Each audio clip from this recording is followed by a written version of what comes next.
Now, very good afternoon, everybody. Today is the third day of the presentations of semester 2 students, and in this afternoon session, students are going to make presentations on American literature.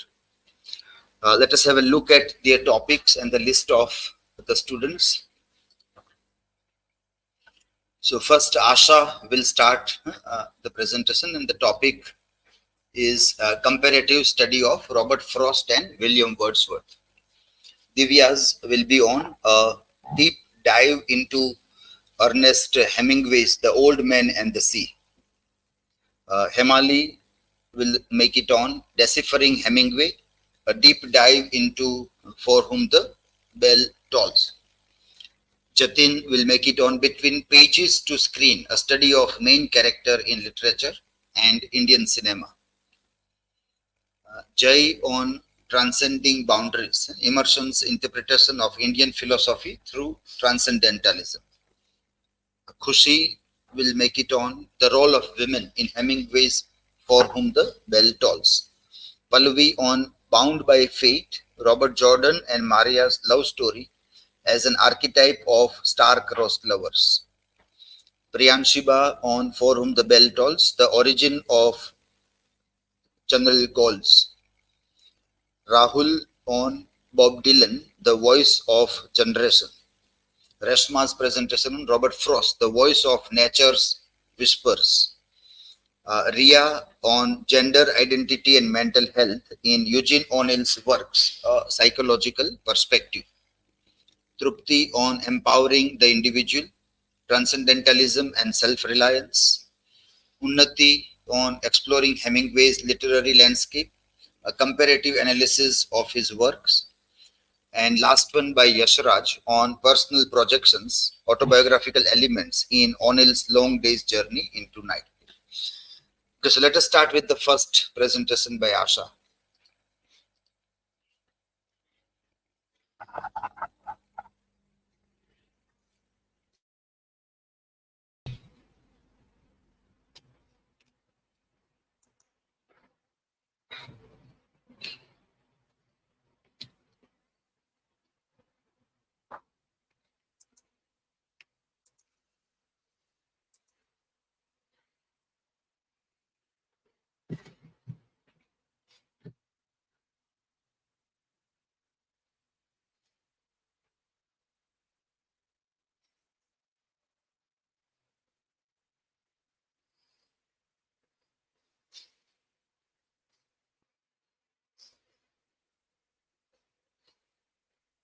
Sir, can I start? Yes. Good afternoon, everyone. Myself, ASHA RATHOD. I am going to present the topic comparative study of Robert Frost and William Wordsworth. These are my personal information and table of content. First, we will look at on introduction of writer, then differences and comparison between Frost and Wordsworth, and nature in both author. How can we find in nature? Then comparison between poems and references. So William Wordsworth, who is an English poet, and Robert Frost is an American poet. William Wordsworth. William Wordsworth was an English romantic poet who published lyrical ballad with publication in 1798 with Coleridge, and he would inspire their audience to see the world freshly, sympathetically, and naturally. Following title are some famous poems include collection of lyrical ballads, lines written in early spring, then the Nightingale, the Brothers, a pastoral poem, Wood Susan, Michael, a pastoral poem, Tintern Abbey, and then Lucy poem. Then Robert Frost, who is a American poet, and one of this poet he received 4 Pulitzer Prize for his poetry, and he also awarded gold medal in 1916, and he was also considered as a poet of laureate. So first, what is the difference between William Wordsworth and Robert Frost? Wordsworth is a pantheist, and Frost is an environmentalist. And Wordsworth poetry begins in delight and ends in delight. And other hand, first poetry to use his own word begins in delight but end in wisdom. Wordsworth is genuinely simple. His poetry has plain word and thought. Wordsworth is plain both in manner and matter. He is never pretentious, covert, and deceptive. Frost is deceptively plain. His poetry contains plain words but complex thought, and plainless is a present, but is a defective plainless. In Wordsworth poetry, nature is supreme, and where humans and nature first intimate common and first in Frost, rural people are supreme, and nature has been made subordinate to human. It is hard to describe Frost as the poet of nature. And Wordsworth is the poet of thoughts and medicine, and he was a transcendentalist, and romantic, and mystic. Uh, uh, Frost is always in favor of ceaseless mobility of activity and action. What similarity found in Wordsworth and Frost? Both wrote in the ordinary language of ordinary people, and both avoided the rhetoric extravagance of William Shakespeare and the grand screens of John Milton. Both are democratic in style as they speak to men in the tongue all men know because they are men. It,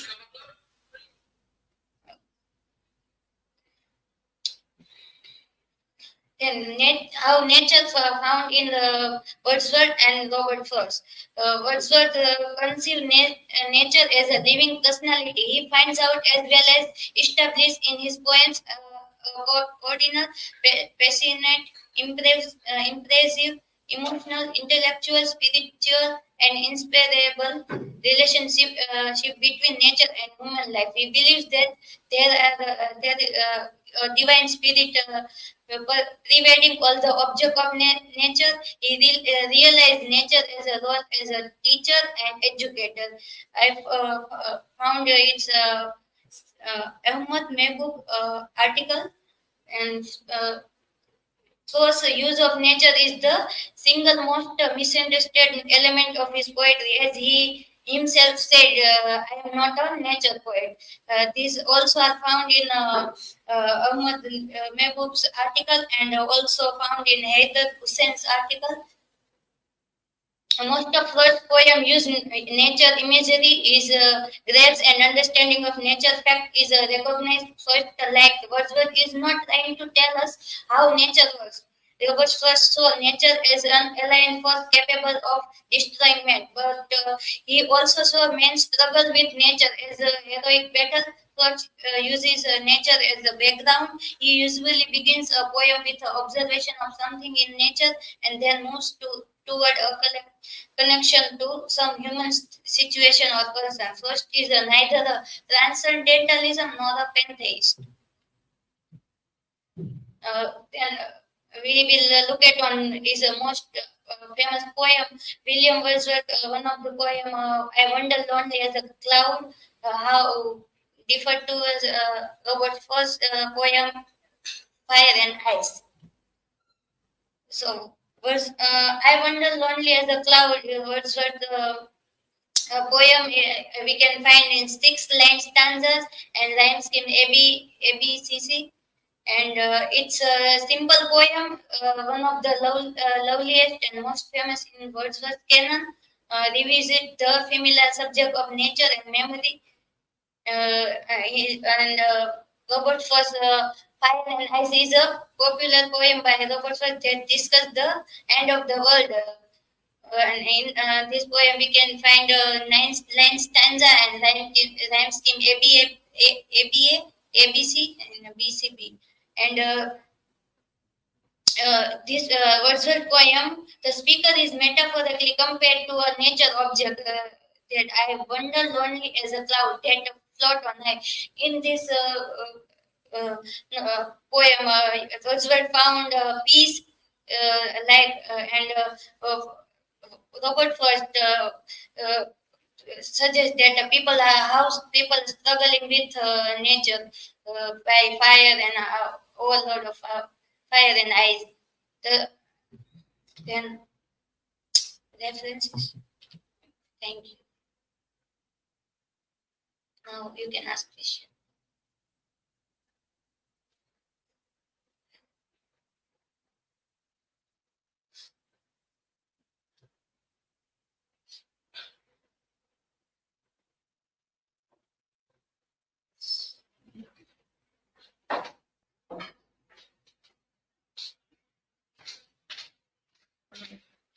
Asha, what is pantheism in Wordsworth poetry, as you mentioned that Wordsworth was a pantheist? Okay. Wordsworth considered as a pantheist poet because pantheist means he believes in divine power in God is everywhere in nature. The belief that God exists in all nature thing, and God or divine force is present is everything around us. So this is my question.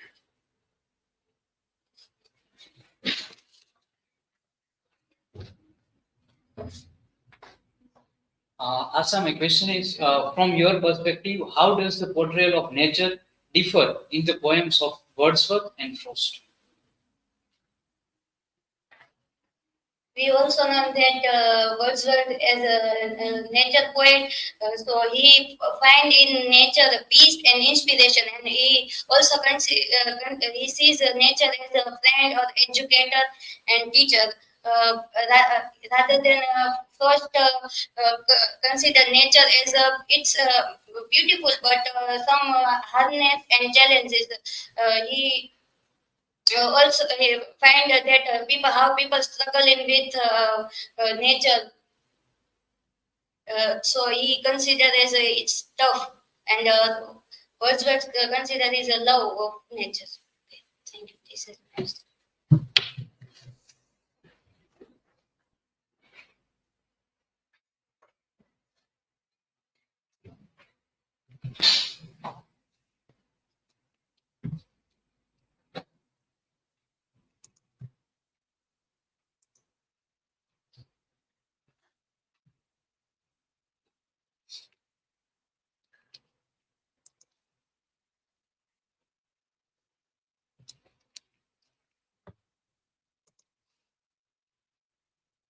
Very good afternoon to everyone.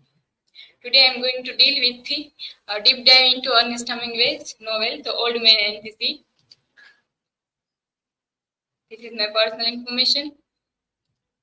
These are the points which I discussed today: introduction of author, characters of novel, analysis of novel, themes, symbols, Hemingway's use of style, peculiarities in the narrative method of novel, and conclusion.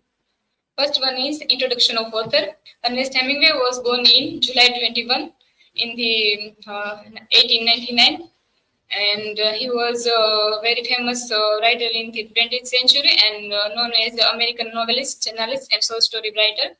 He was awarded as a Nobel Prize in 1954, considered as a towering figure of 20th century American literature. He was known for his powerful prose style. These are the notable works by the Hemingway. The first one is Old Man and Sea, published in 1952. The second one is A Farewell to Arms, the novel, which was published in 1929.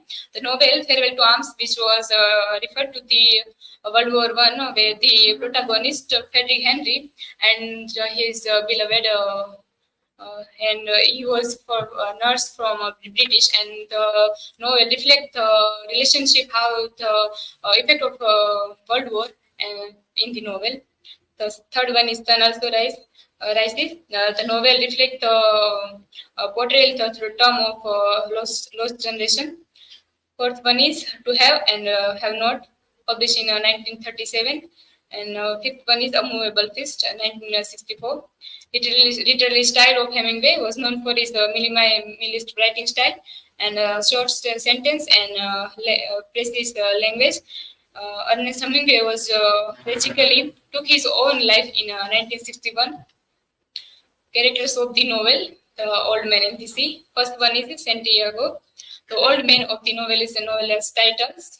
Santiago is the fisherman of Cuban, and his expertise as a fisherman. He was a knowledgeable person of creation and all around the area of sea in all that. Throughout his life, Santiago has been presented with constant to test his strength and endurance. Second one is the marlin.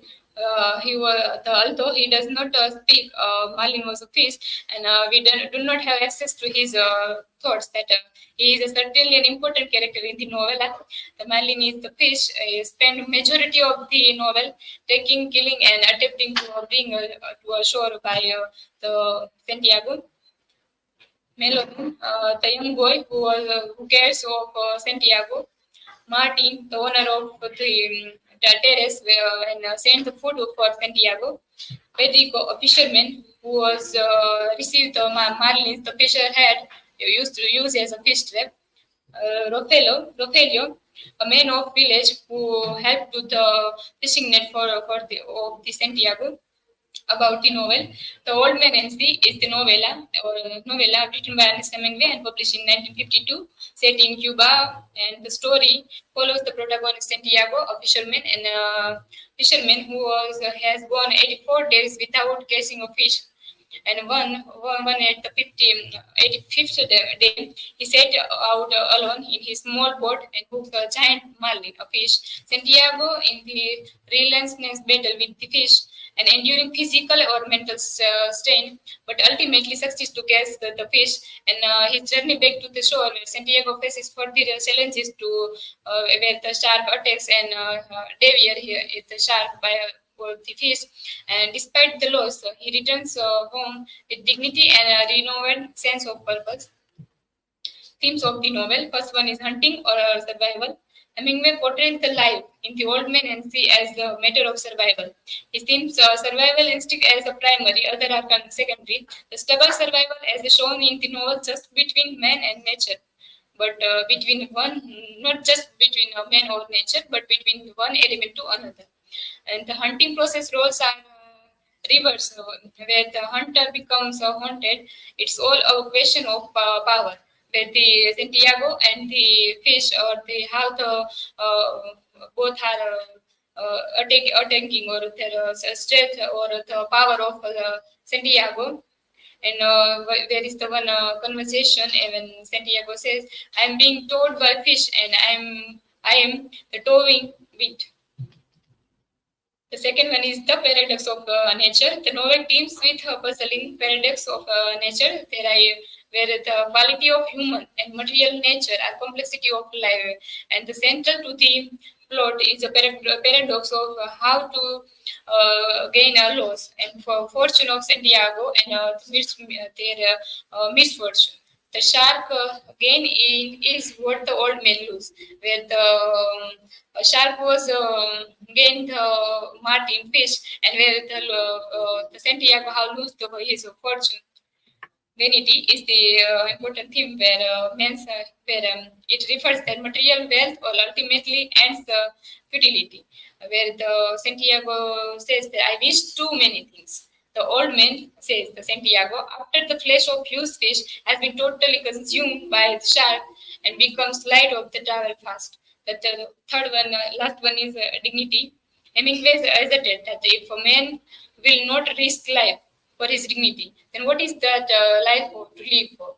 For this context, Hemingway cultivated his legendary persona as a Santiago. Symbols in the novel. The first one is a marlin as a fish. They symbolize the marlin, the idol of opponent, in the world in which everything kills everything else. So in some way, Santiago feels genuinely lucky to find himself meshed against the creature that bring out the best in him. His strength and courage, his love and respect. The second one is the shark, the name was Sovel Nosel shark, and the shark who was thoughtlessly and restlessly attacked to the fish marlin, and it symbolized the destructive law of universe and attests to the fact that those laws can be transcended only when equals fight to the death. Because they are base predators, Santiago wins to glory from battling them. Now, the Hemingway's writing style in the novel. Hemingway was known for his significant style to writing in American literature, and known is also acknowledged to be Ernest Hemingway today. His writing style is characterized by brief, straightforward sentences with adjectives, frequent repetitions, and informal language. And he also went to showing emotion and makes great. In the one interview where Hemingway described his method for writing to old men and sea, and focuses on the close observation, meaning that everything he observes is added to exhaustive knowledge of everything is known has been to see. Now, the peculiarities in the narrative methods of the novel. Here I put the various peculiarities which I found from the articles of ResearchGate by Parthiva Sinha. In the article, I found that various interpretation created by the various writer. The first one is according to James Thomham. James Thomham was an American screenwriter, and he was depict that Hemingway's novella Old Man and Sea show how the death can evaporate life, and when Hemingway's write of time when fishing was not merely a business or a sport. Instead, fishing was an expression of humankind, and it is nature state in tune with nature. The second one is according to Bob Corbett. He was an American writer. Hemingway celebrated the courage and raw guts of this old man Santiago, even recollecting a time when Casablanca, city when he had spent an entire day in the seaside. Hemingway celebrated a concept of human as a being who go it alone. And the novel, you find that how the Santiago's solitary battlements with the fish and it our strength from the nature or to based of as a human species. And third one is by Faulkner. And according to Faulkner was also a close friend of Hemingway, and Faulkner praises Hemingway as a portraying character and shaped by external forces and expressing pity and hinting at the divine aspect in the old man and sea. Now the conclusion. Ernest Hemingway, The Old Man and Sea. It is the timeless masterpiece by the Ernest Hemingway, and through the tale of Old Man and Sea, the epic struggle with the marlin and Hemingway dwells into the universal truth of perseverance and pride and the indomitable spirit of humanity. And the very famous quote by in the novella, we find that a man can be destroyed but not defeated by Ernest Hemingway. These are my references, and thank you. Now, anyone have a question regarding?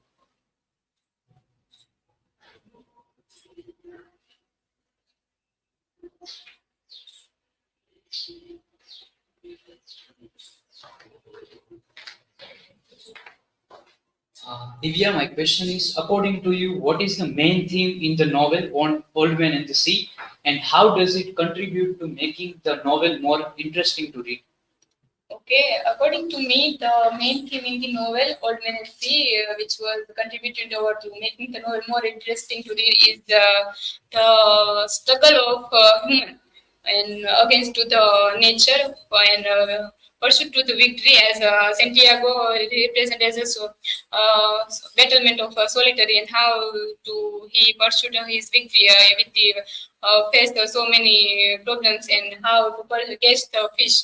It reflects the strength of or guts of Santiago, and according to me, this theme is very interesting or readable to make this novella best.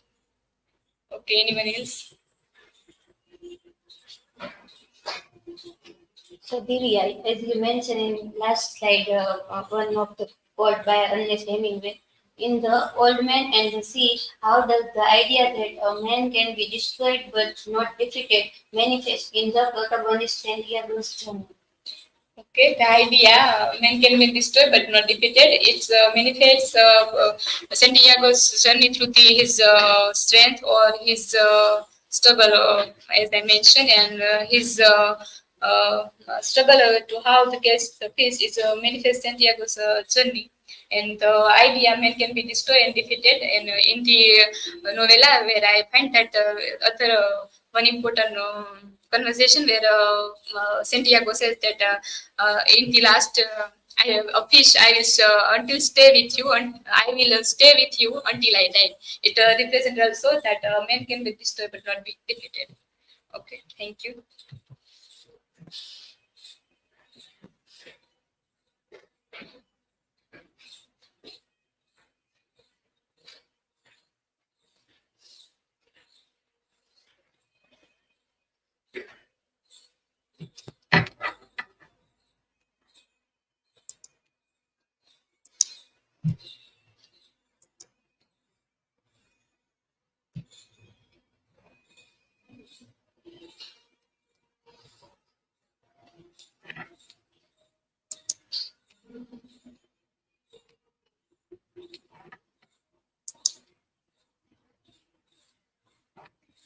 Hello everyone, myself HEMALI. Today I am going to give presentation on Deciphering Hemingway, a deep dive into For Whom the Bell Tolls. Here is my personal information. Introduction of the author. Ernest Hemingway is a celebrated author known for his novels and short stories, notably A Farewell to Arms and For Whom the Bell Tolls, which explores themes of love and war. His early works gained attention for their stylistic qualities and portrayal of violent action akin to pulp magazine stories.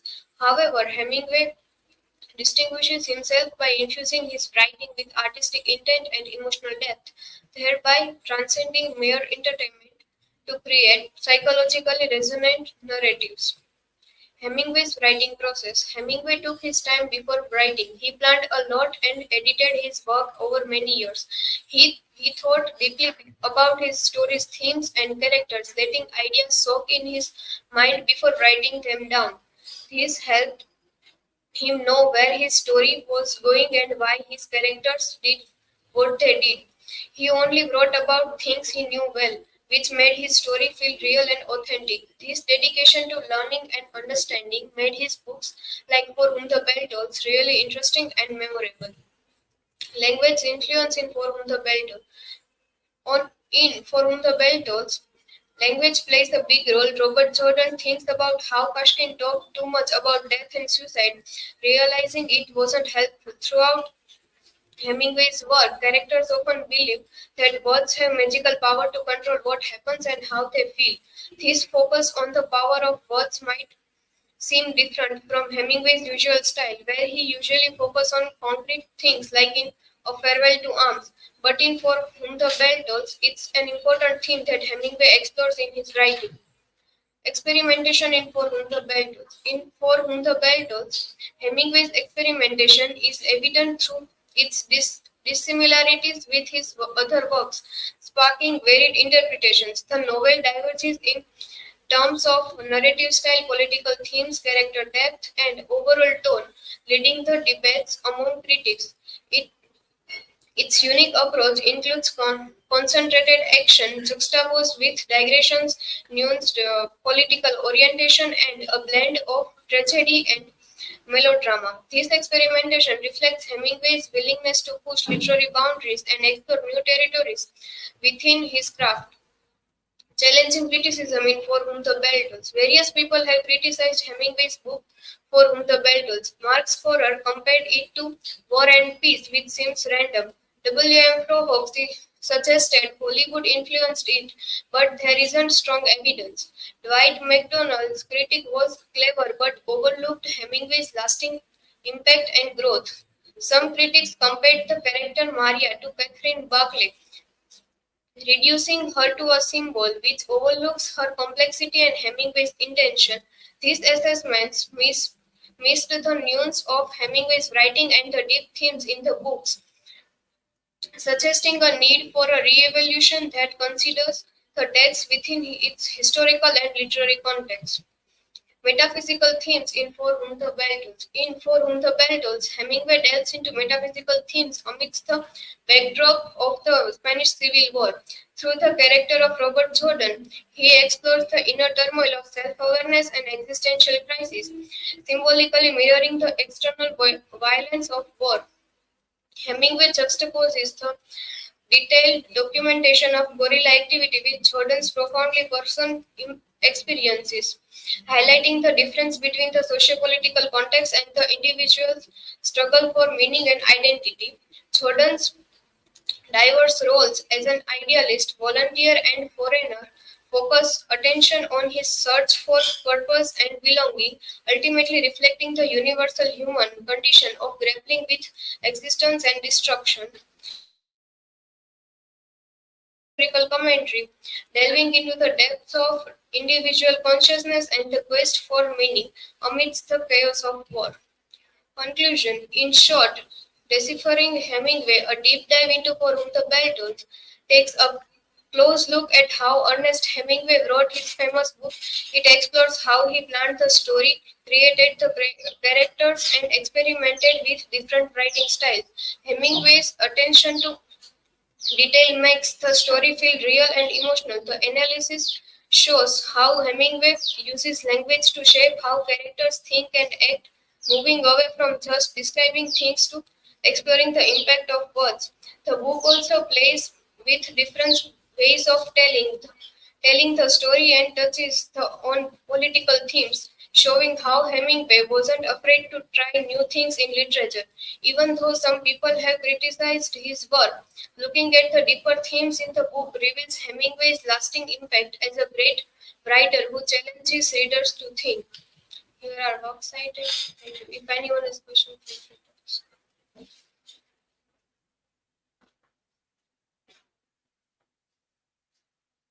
HEMALI, my question is that what makes For Whom the Bell Tolls difference from Hemingway's other work?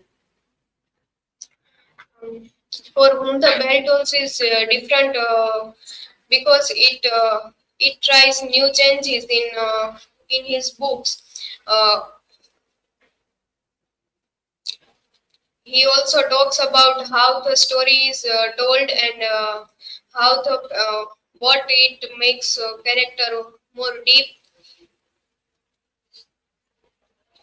Any other?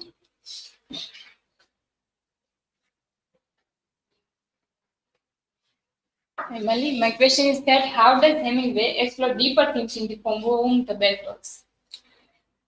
In For Whom the Bell Tolls, Hemingway talks about important things like what life means, and how people deal with his tough situation, especially while doing war. Thank you.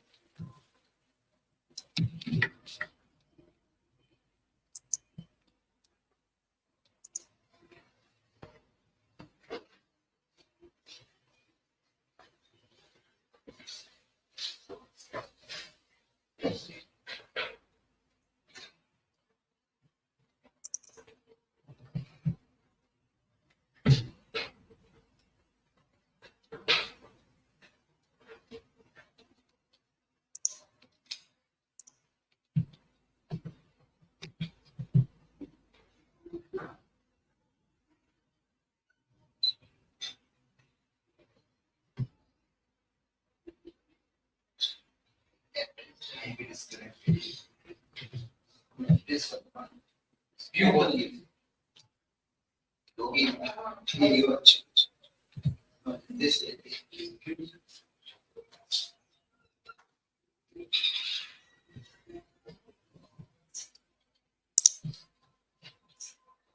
No, then DIVYABEN.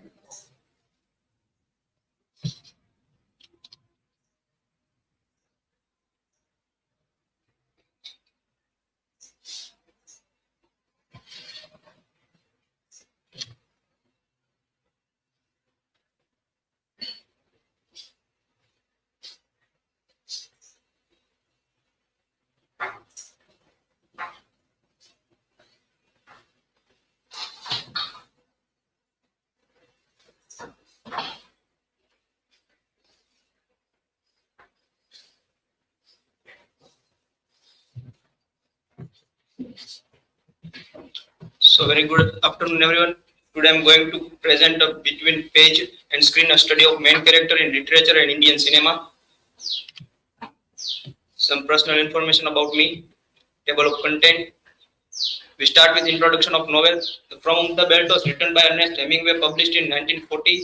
It's set in near Seguigo, Spain in 1937. The main character protagonist is Robert Jordan, who assigned by General Golz to blow a bridge. Time frame: the story takes place over 32 hours spent with a guerrilla band. The story takes only 3 days to complete the mission. Love interest Maria, a woman presumed by the fascist soldier. Supporting character Pablo, who is the coward guerrillas camp leader, and his wife Pilar, Pablo's courageous wife. We consider Pilar as a backbone of Pablo's guerrillas camp. Climax: Jordan destroyed the bridge. Pablo, Pilar, Maria, and 2 others escape. Jordan is injured. And ending: Jordan reaffirmed his love for Maria, and he faced the fascist troop and likely death. Introduction of author: Ernest Hemingway, born in 21 July 1899, Cicero, Illinois, USA. He got a nationality of American. Occupation: novelist and short story writer. Awarded the Nobel Prize for Literature in 1955. He known for his witnessed muscularity, writing, and adventure life. Literary influence: he conceived and lucid prose style had a significant impact on American and British fiction in the 20th century. I try to compare Robert Jordan with the 2 famous Bollywood movies. The one is Lagan and his protagonist Bhuvan, and second is The Legend of Bhagat Singh and his protagonist Bhagat Singh.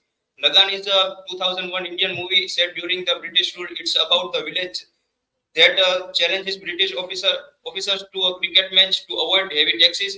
Led by Bhuvan, who played role by Amir Khan, the villagers train hard despite the knowledge little about the cricket. The film show the unity, perspective, and hope in the face of oppression. It was praised by the critics and got an Oscar nomination. The second verse is The Legend of Bhagat Singh.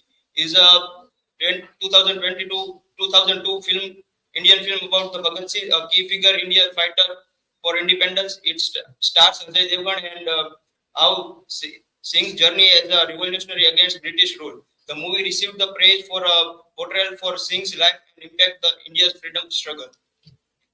Some important information about the Robert Jordan, the heroic protagonist from Whom the Bell Tolls. Robert Jordan is the protagonist for Whom the Bell Tolls, an American dynamiter. He joined the fight against the fascists in the Spanish Civil War. Skilled, dedicated, and he undertook a dangerous mission to blow up the bridge behind the enemy's line. Throughout the novel, Jordan grappled with the moral conflicts of war and his sense of duty. He also navigates his growing feeling for Maria's fellow fighter. Jordan's character embodies the theme of bravery, sacrifice, and human cost of conflict. This whole type of characteristic we easily find out in Robert Jordan's character in the novel. His experience offers the poignant explanation of the struggle for justice and freedom amidst chaos. Bhuvan is a courageous leader. Team spirit. Bhuvan encouraged everyone to work together as a team, which helped them achieve their difficulty. In the other hand, we find out Robert Jordan also encouraged his team to make work together and successfully complete his mission to blow a bridge. Positive attitude. Bhuvan always believed they can win. When even the things seem tough, he makes sure his team feels the same way. Working together. Instead of the thinking only about himself, Bhuvan focusing on the group success and encourage everyone to do the same way. This characteristic we also find out in Robert Jordan. When one of the guerrilla camp Raphael was told about to kill the Pablo, who is the one coward leader of guerrilla camp, but Robert Jordan denied because he knows the value of every single life and believe in working together in a team, feeling part of something.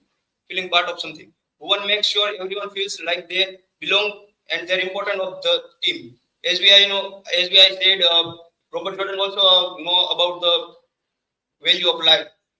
This discipline and consistency. Even when things are hard, Bhuvan stay and focus and behave in consistency way, which help the team stay on track and reach their goals. Bhagat Singh, the legendary warrior. Smart thinker. Bhagat Singh was very smart and had clear ideas about what he wanted. He discussed and debated with his friend to come up with their plan and fight against British rule. This ability we also find out in Robert Jordan's character when he properly organized the plan to blow the bridge and successfully concealed it. Like by people, even through we saw a young man people in Punjab like Bhagat Singh and support him. Sometimes he was even more popular than Gandhi. This show is could connect with the people and inspire them join fight for freedom. Bhagat Singh was very popular in Punjab. Even the one time he was very popular rather than Gandhiji in a youth, brave and bold. Bhagat Singh showed a lot of courage by doing these things were dangerous, like attacking British office. Even when he faced the death penalty, he stayed strong and didn't back down. Organized. Bhagat Singh helped start a group called a Hindustan Socialist Republican Army. He was good and bring together people from different places to work toward the same goals. This characteristic we also find out in Robert Jordan's character. He brings together the group, Pablo's Guerrillas group member, and successfully achieve their goals. Thinking ahead, Bhagat Singh and his friend didn't just do things randomly. They had a plan and show their action as a part of bigger strategy to fight against British rule. So, some similarity between those characters: courage and determination, commitment and cause, internal conflict, leadership qualities, and sacrifice. First one is courage and determination. All three characters exhibit remarkable courage and determination in the face doubting the challenge. Robert Jordan faced the danger of war as a guerrillas fighter who won confront the opposite British rule through the cricket match in Lagan, and Bhagat Singh fearlessly fight against British colonialism for India's independence. Commitment and cause. Each character is deeply committed to a cause they believe in. Robert Jordan fights for the Republican cause in the Spanish Civil War, who once fight against unjust taxes and British oppression in Lagan, and Bhagat Singh struggle for India's freedom for British rule. Intellectual conflict. Despite their outward bravery, all three characters experience intellectual conflicts and doubts. Robert Jordan questioned the morality, his mission, and grappled with the existent dilemmas. Bhuvan faced the doubt about the feasibility and winning the cricket match against the British, and Bhagat Singh struggled with the use of violence in the fight independence. Sacrifices. Sacrifice is the common theme in their story. Wherever he sacrificed the personal safety, comfort, even their lives, all three characters are willingly to make significant sacrifice for their cause and from great good for their community and nations. Difference between those characters. Cultural background and context. Robert Jordan, American dynamic fighter in Spanish Civil War. Also, he is a fictional character. Who is also a fictional character. Indian villager from a Champaner facing oppression under British colony. Bhagat Singh, Indian freedom fighter who actively opposed the British colonialism. Character traits and personalities. Robert Jordan is portrayed as a stoic, inspirative, and deeply committed to his cause. Bhuvan is determined, and Bhagat Singh is characterized by his fairly patient, unwavering resolve and intellectual purpose. Often we arrive at awareness and understanding of a character's identity, problems, desire, value, and appreciate that we somehow convert more complex than acknowledge. We have people we have know the even lived with of years. Sometimes we just forget the storyline, plots, summary, and also which is the story who wrote by it. But sometimes we remember the whole story plot because of their characters. They show how character plays the important role in each and every story, plot, and summaries. Conclusion. Robert Jordan from Whom the Bell Tolls, Bhuvan from Lagan, and Bhagat Singh from The Legend of Bhagat Singh show that while they share courage and determination in fighting operation, they use different methods. Jordan fights with guerrilla tactics, Bhuvan opened for a non-violent protest, and Bhagat Singh choose the military action. Their motivational and tries very reflecting their unique context. Jordan faced more dilemmas. Bhuvan shows community reliance, and Bhagat Singh embodies patient sacrifice. Overall, their story highlights the unusual human pursuit for freedom and justice, inspiring people worldwide. Some resources, and thank you. If you have any question regarding my presentation, so feel free to ask.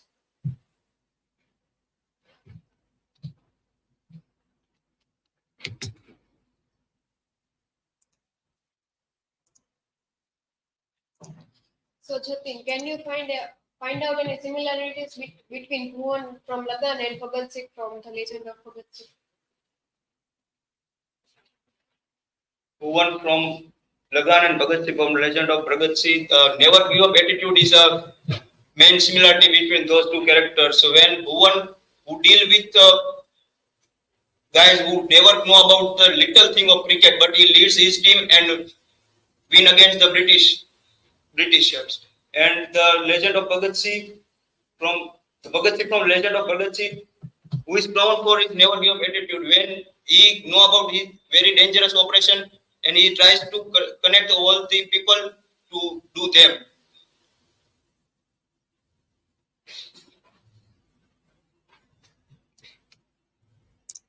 Jatin, as you mentioned in your presentation, my question is that how do their action impact the plot or other characters?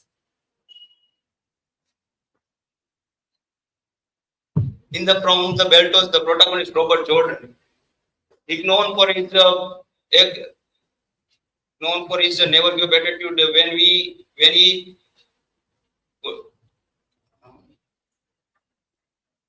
When he committed to blow the bridge, he knows the dangers and he encouraged everybody to we successfully complete this mission. That's why in the end he done it very well. And from the Lagan, who won, he won against the British team. And the Bhagat Singh, he also encouraged his partner like Sukhdev and Rajguru to fight against British colonialism. So that's end of from my side. Thank you everyone.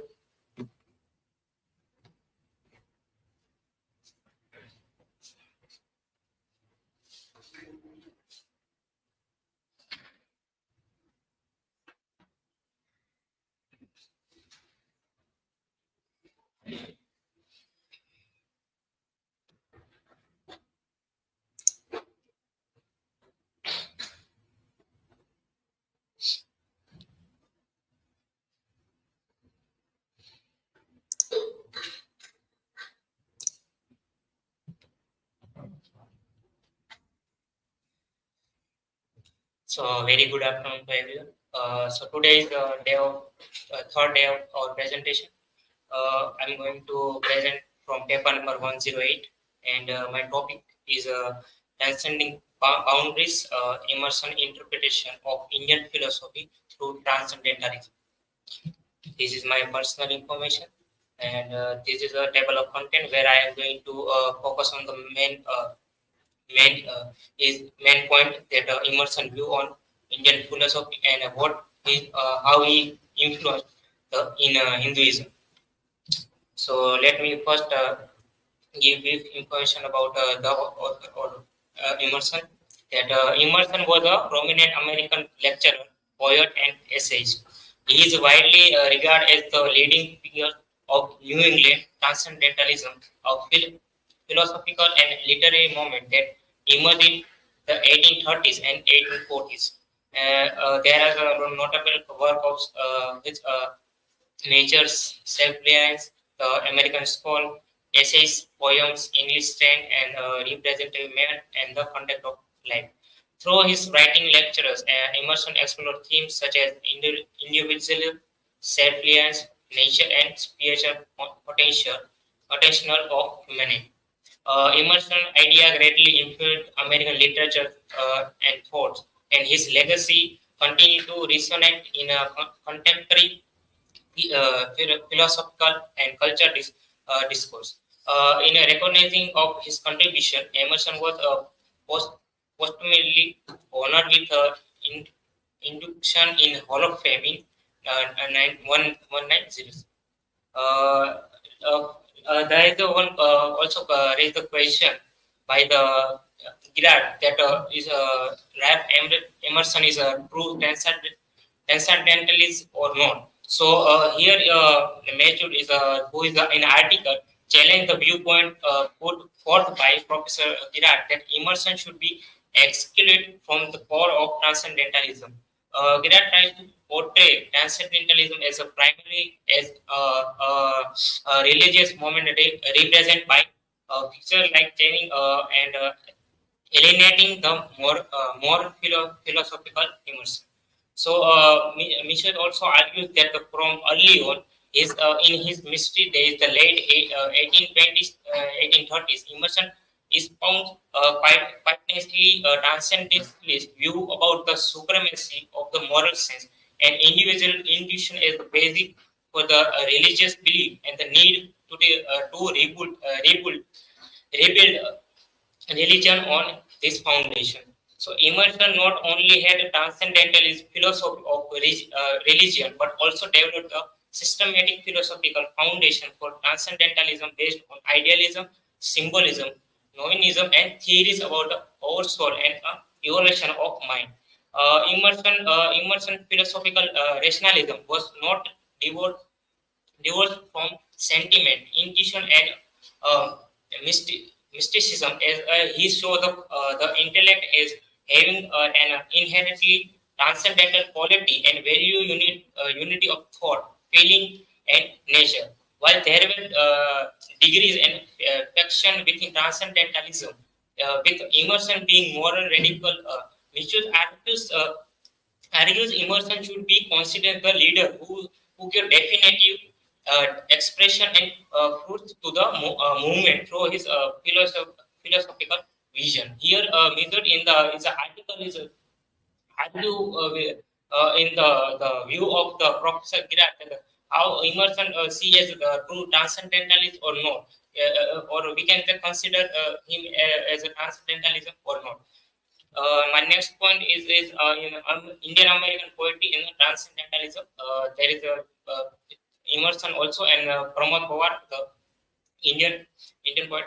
Transcendentalism originated as a 19th century American literary movement, but it is tenets like celebrating nature, finding truth through intuition, and valuing independence are reflected in Pramod Pawar's 20th century Indian poetry collection, Ubiquity.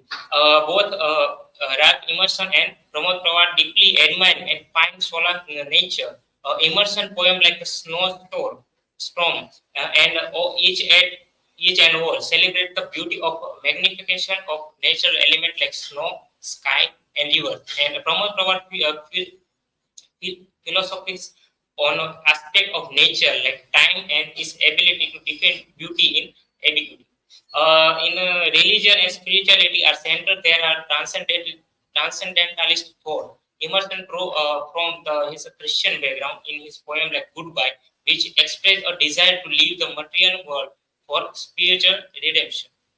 Pramod Pawar explored Hindu concepts like karma and samadhi, meditative consequence, the yearning from redemption or moksha. The quest for independence and self-realization, a key tenet of transcendentalism, is reflected in Emerson Concord hymns at a commemorating American independence. And Pramod Pawar expressed his individual power and freedom of thought. Thought is like all begin and end into me. I am the power. So let me come to our main point of this presentation: Emerson view on Indian philosophy. So how Indian philosophy very connect with Emerson, that Emerson trying to influence by the Indian mythology, or we can say Indian Hinduism, and other Indian our works are also related with that. Let me give the overview of that. The Emerson was the leading exponent of Indian thought among the transcendentalists, seeing it as an antidote to rising American materialism of the time. So Emerson was particularly attracted to the profound yet joyful nature of Hindu wisdom, and in contrast to the gloomy Puritanism of New England. Also, Emerson also highly receptive to the Vedanta view of a deity and concept of Maya, illusion, and karma. because of these two concept, or we can say this because of the two, Emerson trying to deeply, he's understanding deeply in the Indian philosophy and going very deeply and giving the idea of the Hinduism and the other fact that Indian philosophy is in giving the fact of it. Emerson doctrine of the oversoul is seen as having a root in the Hindu conception of Atma or universal self through the direction soul is debated. Emerson drew from Hindu scriptures like Bhagavad Gita, Upanishads, Purans, and was inspired by ideas of non-dualism, renunciation, and spiritual unity found with them. While acknowledging some differences, also the article of the argues that the Emerson found great wisdom and expanding horizon in Hindu thought that deeply influenced in his philosophical outlook in unique way for the American thinker of his time. There are also the other American people who would also consider this Indian philosophy, where Emerson also give them a reason to understand this philosophy well in context of the Bhagavad Gita, Upanishad, and also the Purans. So what influence of the Hinduism in the Emerson? So, Emerson is very influenced by the Hinduism, for a couple of time of the period, that Emerson is starting to understanding and finding the meaning of the Hinduism, the idea of philosophy, what the Indian philosophy is going, what Upanishad, what the other work are there, what recognized as the Indian philosophy. So Emerson saw the resonance and conversation between his own philosophy ideas and Hindu thoughts, particularly idea about the oversoul, unity, fate, and illusion. However, Emerson transformed and reinterpreted the Hindu concept through his own philosophical lens. So here he first understand what the Indian philosophy and he interpret this Hindu philosophy in his own his own understanding.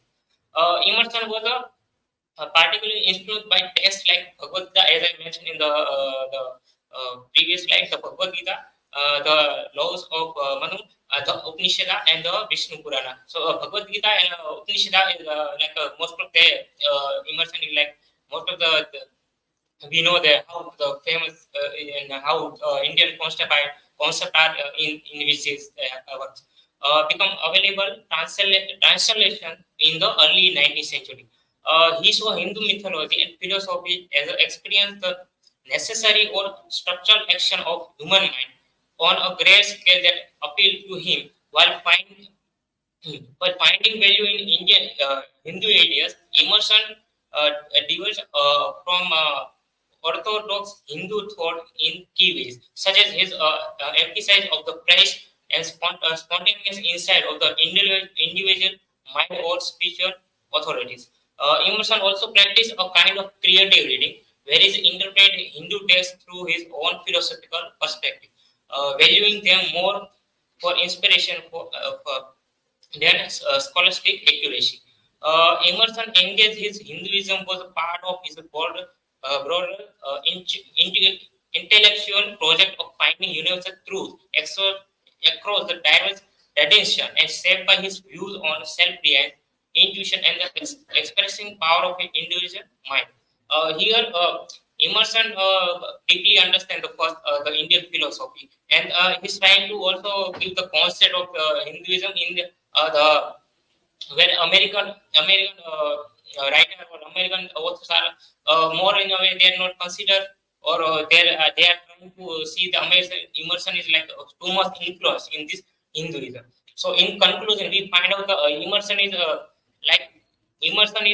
in a way in the first is the question the raise of the country, he is a true transcendentalist or not. But in time of period, he is also not or not looking at that thing, or looking seeking for that idea of the how is transcendence or not. But in Indian context, he is trying to give more understanding, and he is more like more and more deeper going in this philosophy of India of, and he is also influenced by Hinduism. As I said, the Bhagavad Gita and the Upanishad are the main aspect of that.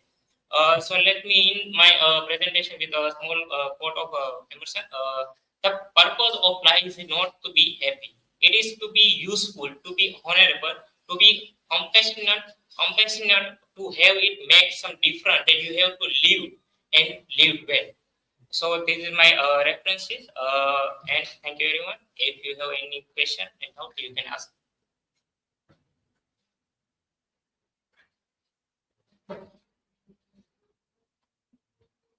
Jay, can you explain Emerson's approach to creative reading in relation to his reinterpretation Hindu texts, and why did portray inspiration over scholastic accuracy? Okay. As I mentioned about the creative writing, so his meaning is not like this only going to like in Hindu interpret. He is going to, as I said, he is understanding the deeper concept, what the full idea of that, and in that manner, he also understands the Hindu philosophy. So here are yes, you mentioned the question of reinterpretation. That as I also mentioned in this, the presentation, that his creative reading is not just only to read, but he is also understanding the concept of the Indian philosophy and Hinduism, that what interpretation are given in the Hindu text. So that's my answer. Next.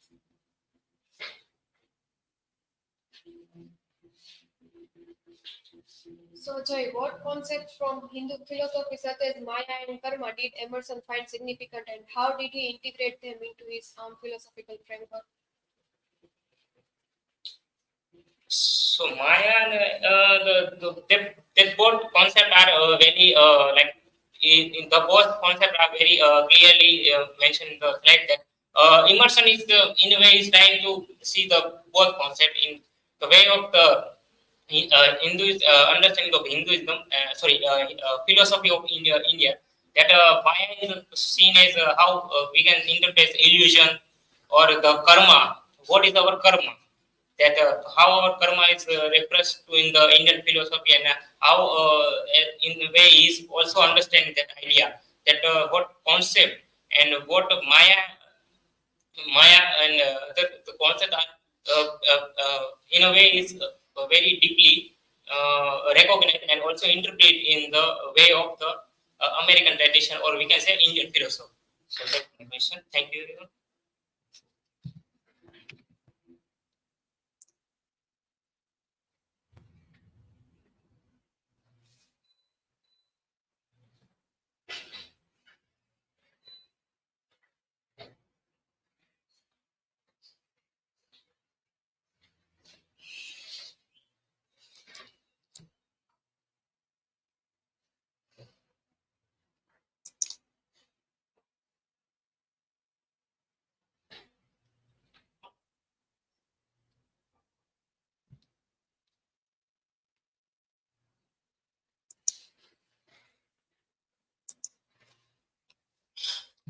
Hello everyone, good afternoon. Today, third day of the presentation, paper number 108.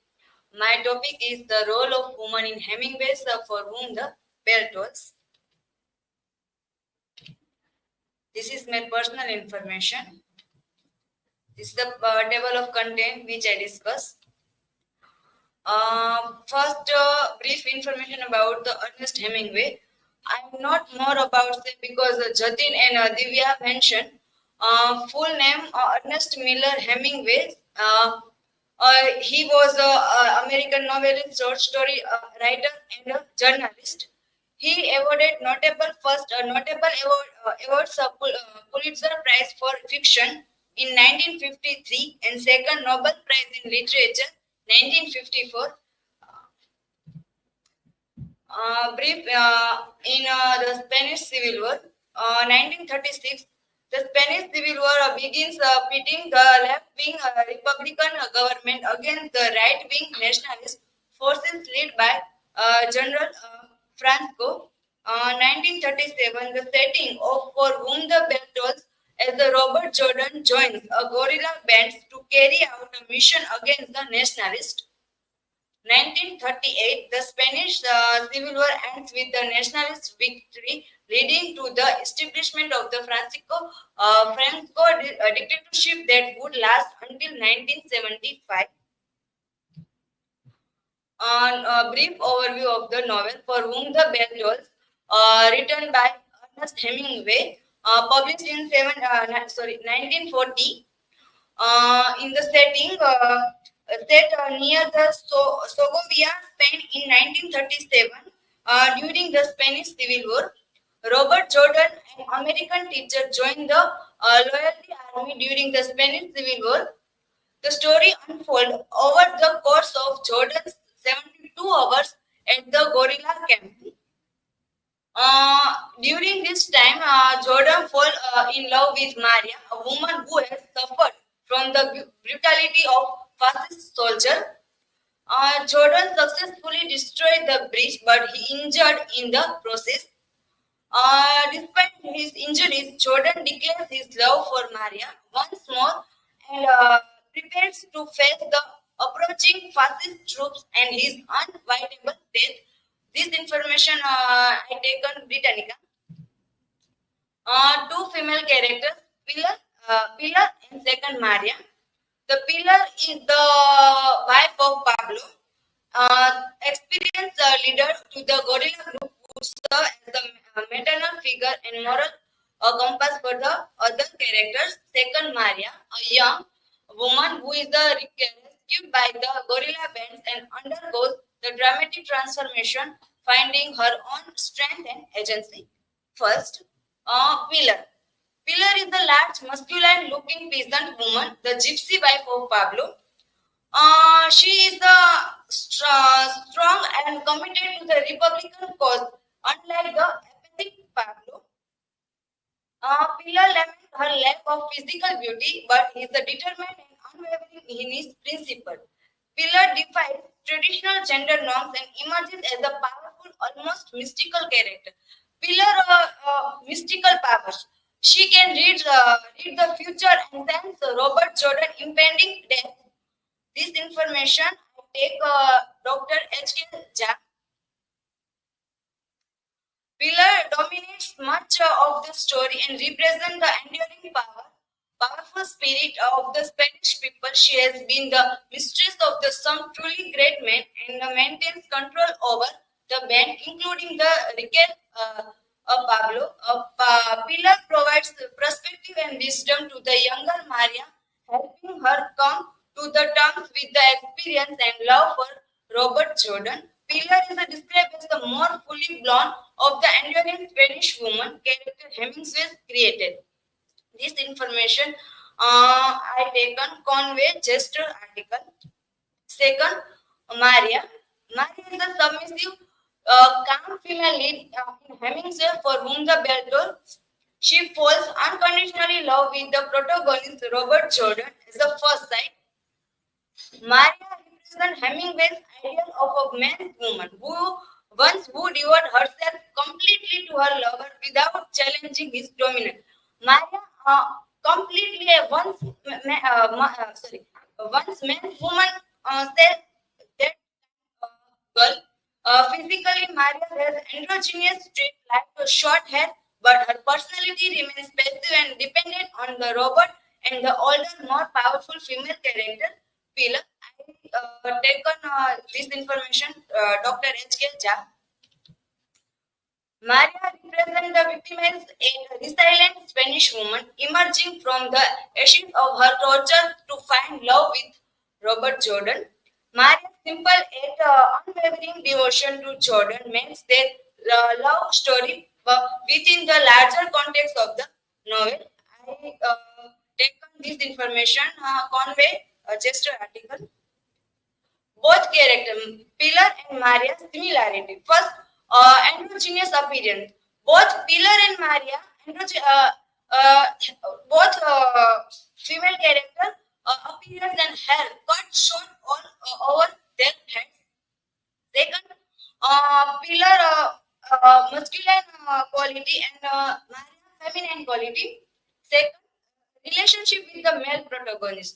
Both women are close to protagonist of Robert Jordan. Pillar supports to guide Jordan to revolutionary mission. Say, while Maria surrender herself to love with physically and emotionally Jordan.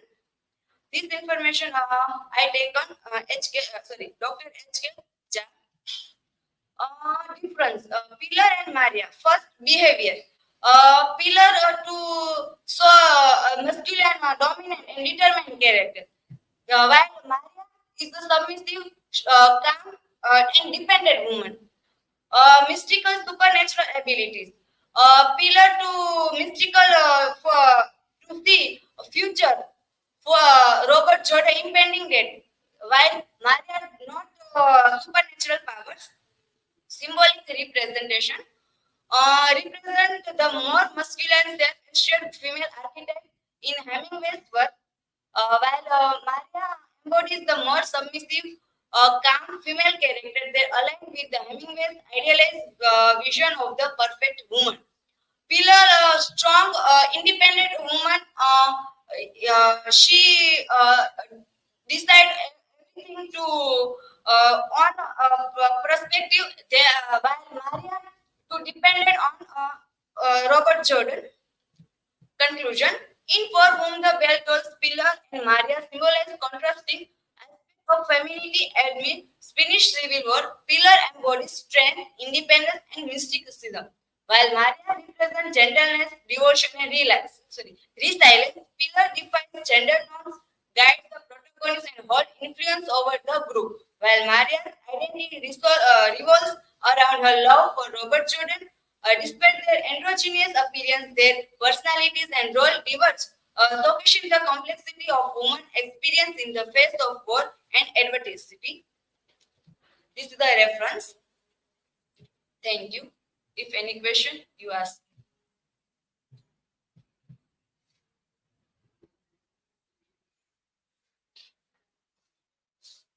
KHUSHI, how does Hemingway use Pillar and Maria as a vehicle to explore resilience, power dynamic, and agency within the context of war and love? Hemingway used Pillar and Maria resilience, power dynamic, and agency with the context of war. Contrasting a Pillar is a mystical power to show the Robert Jordan death with Maria to both strong and supportive to Maria, gender identity and realities.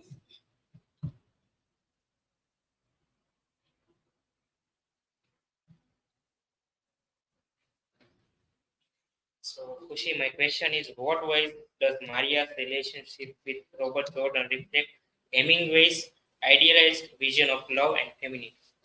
Yes, sir. I mentioned Maria's relationship with Robert Jordan reflects Hemingway's vision of love and femininity. Maria had to sacrifice, self-sacrifice, and support to everything and every time to Robert Jordan. She loves Robert Jordan.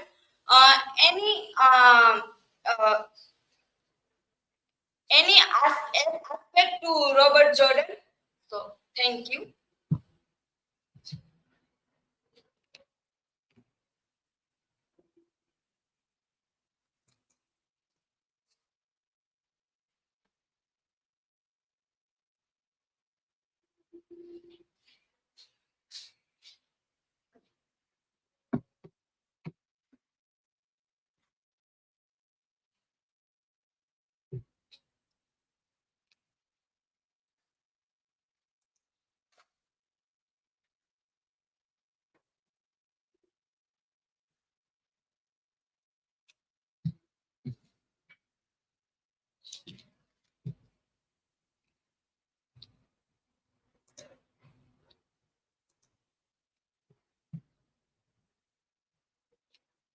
Hello everyone, good afternoon.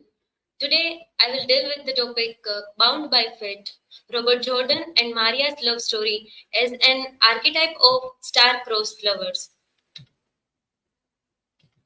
These are my personal information. These are table of contents which I will deal with in this presentation. So let us firstly see about For Whom the Bell Tolls. For Whom the Bell Tolls is the novel was written by Ernest Hemingway and it was published in 1914. Setting of the novel is the story is set near Segovia, Spain in 1937 during the Spanish Civil War. Key characters of the novel is Maria, a woman. Jordan falls in love with her at the guerrillas camp, who has suffered trauma from being raped by fascist soldiers. Next one is Pablo, the leader of guerrilla band, characterized by shredders and cowardice. Next one is Pilar, Pablo's wife, known for her courage and strength. She is very strong woman character in the novel. This information is taken from Britannica. Let's see about plot overview. Main protagonist of the novel is Robert Jordan, who was an American teacher who joins the anti-fascist loyalty army. Their mission is to blow the bridge. Jordan is tasked with making contact with a guerrilla group and destroying a bridge to aid a loyalist offensive. What type of event we find that the novel unfolds over 72 hours at the guerrilla camp where Jordan forms relationship with inhabitants. We find the climax when Jordan successfully destroys the bridge but is injured in the process. Pablo, Pilar and Maria and others escape from it. Ending of the novel, we can find that knowing his fate is still, Jordan professes his love for Maria and awaits the arrival of fascist troops and his certain death. Title and theme. The title For Whom the Bell Tolls is drawn from the John Donne's Meditation 17, highlighting the themes of interconnectedness and the shared human experience, especially in the context of war and morality. Hemingway's novel delves into the theme of love, courage, and sacrifice amidst the backdrop of the Spanish Civil War, showcasing the impact of the war on individuals and their relationship. This information is also taken from Britannica. Introduction of archetype. Definition. An archetype is derived from the Greek word archetypos, meaning that original pattern. It refers to a primordial image, character, or situation that recurs consistently in a literature and thought, embodying universal concepts.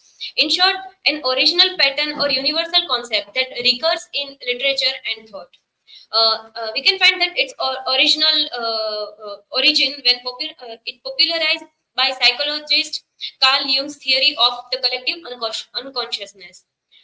Literary application. It used to analyze the recurring symbols and themes in literature, which we can find in different literature, different language.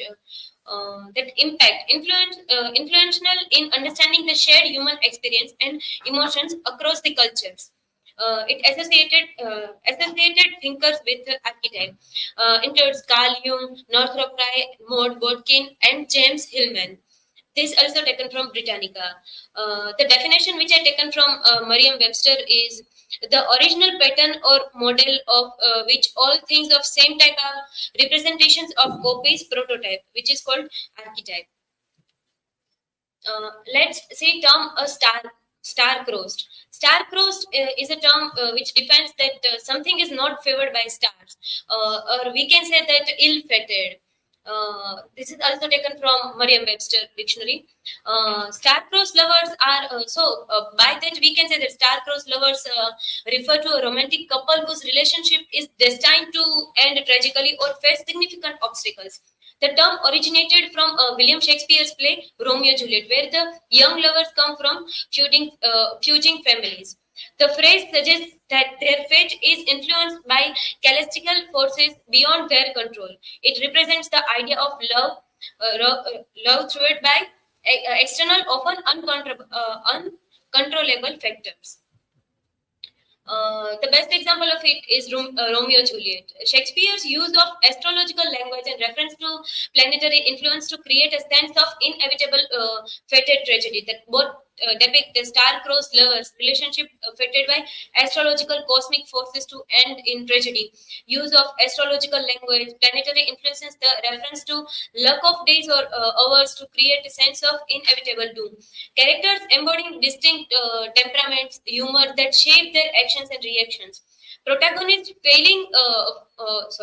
falling into passionate, impulsive love, disregarding obstacles and societal disapprovals. Overall crafting of the archetypal tale of ill-fated doomed romance. This parallel suggests that Hemingway may have drawn on Shakespearean archetype of star-crossed lovers in shaping his own iconic depiction of Robert and Maria's relationship. This information I have taken from J.W. Draper's article.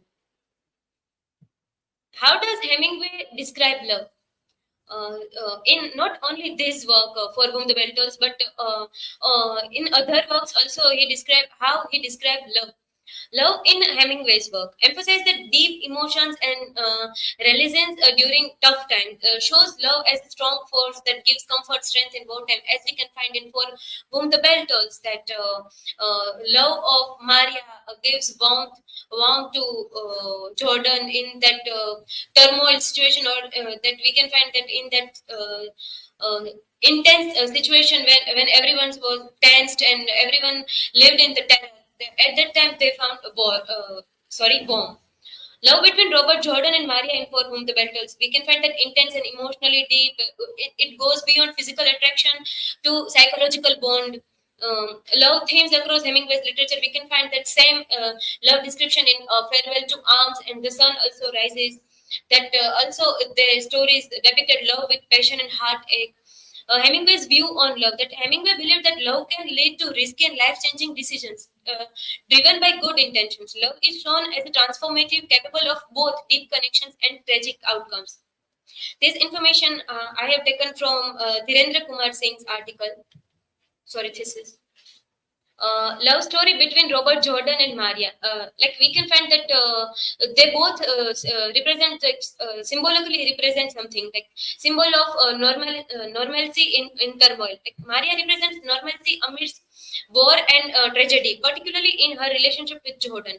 Their bond is beacon of hope and love in dark and tragic setting.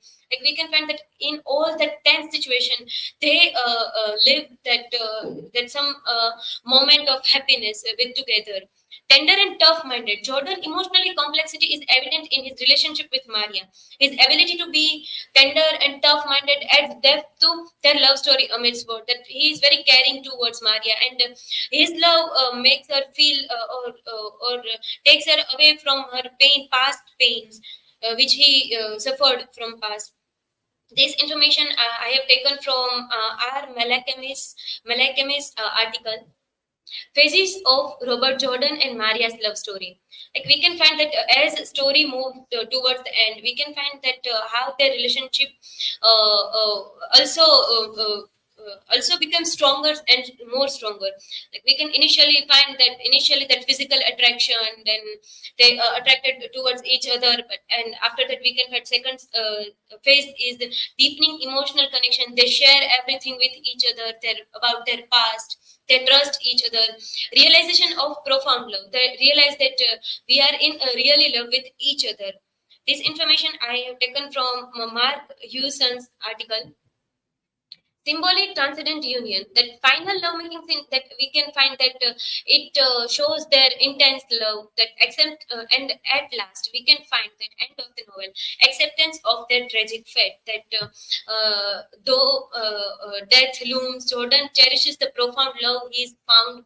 Hemingway emphasizes a qualitative eternal view of their bond. This also I have taken from Hewson, and we can find that at the end, when Robert Jordan confesses his love towards Maria, he says that, but we will be one now, and there will never be a separate one. When Maria says that, no, you have to come with us, and when he insists that I am here to face our enemies, at that time when Maria forces him, at that time he says that, but we will one now, and there will be never be a separate one. Tragic elements in Robert Jordan and Maria's love story. We can find that recognition of fate. Robert Jordan faces series of unfortunate events, that unseasonal snow, theft, loss. We can find that background is also snow and war. So it is also suggests that something is tragic will happen. His accepting inevitable doom without drawing highlights the tragic pattern. Embracing duty and sacrifice. That he also chooses duty, that his actions as a part of greater fight prioritize duty and sacrifice over personal consequences. He selects the duty over his love. This inner conflict amidst tragic circumstances adds depth to his character. That he is a perfect for as a hero, as a brave hero. Forbidding signs like Pillar's palm reading. We can find that at one before going to war, Pillar read his palm and never told him that about his destiny. War warns of death and creating a sense of impending tragedy in Jordan's journey. This insight serves as a poignant reminder of theme of fate in the narrative, that how fate led them towards their tragic end. This is also taken from R. Malakem's article. At conclusion, we can say that the love story of Robert Jordan and Maria in Ernest Hemingway novel, For Whom the Bell Tolls, shows a classic example of star-crossed lovers. Their relationship is tied to fate and happens during the Spanish Civil War, where they face many challenges and tragic ending. Robert and Maria's love story reflects a common theme in literature, where love is affected by uncontrollable circumstances, showcasing the lasting impact of star-crossed love in stories. Like we can find that star-crossed is a term which also define that lovers, which they when they are not meant to be together due to circumstances, due to fate, due to destiny, due to some societal, family, or any other external elements that affect their love story, or they cannot be together. So we can consider them as a star-crossed lover. And in this, For Whom the Bell Tolls, we can also find that at the end of the novel, Robert Jordan also says to Maria that you should go with them, and now you and me are not separate person, but you and me are one person. That we are one. So it also suggests that his tragic end. It also driven us towards tragedy of their love story. So we can consider them as a star-crossed lover. These are some references, and that's it from my side. Now, if you have any question, feel free to ask.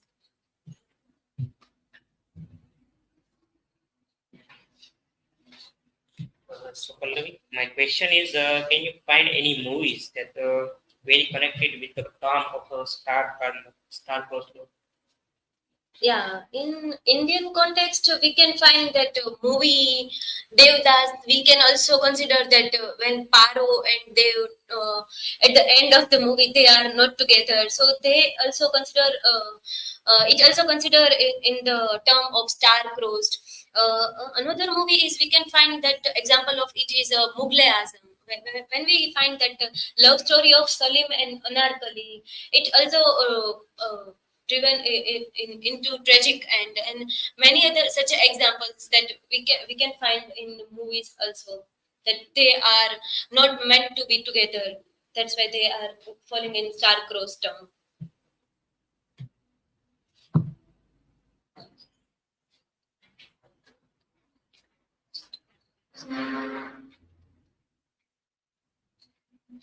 Pallavi, my question is that in what ways does Robert Jordan and Maria's love story reflect the idea of star-crossed lovers due to the influence of Robert's fate? Yes, in Robert Jordan and Maria's love story. Yeah, that idea of star-crossed, it also says that they are not meant to be together. That's why that influence Robert's fate. We can also find that major theme, fate as a major influence of fate as a major theme of this novel. Like due to his tragic end of his life, which is written according to palm reading of Pillar, that his tragic end of his life. we can consider that fate of Robert Jordan also influenced that Maria's and his love. Like they planned their life together before going to war. That if we are alive and we have a happy life, we were something. We will go to something and we start our life in a newer manner. But due to his fate, due to his tragic end, we can find that they are not able to fulfill their desire. That's why we can say that they are also influenced by his bad fate. Yes, that's it from my side. Thank you.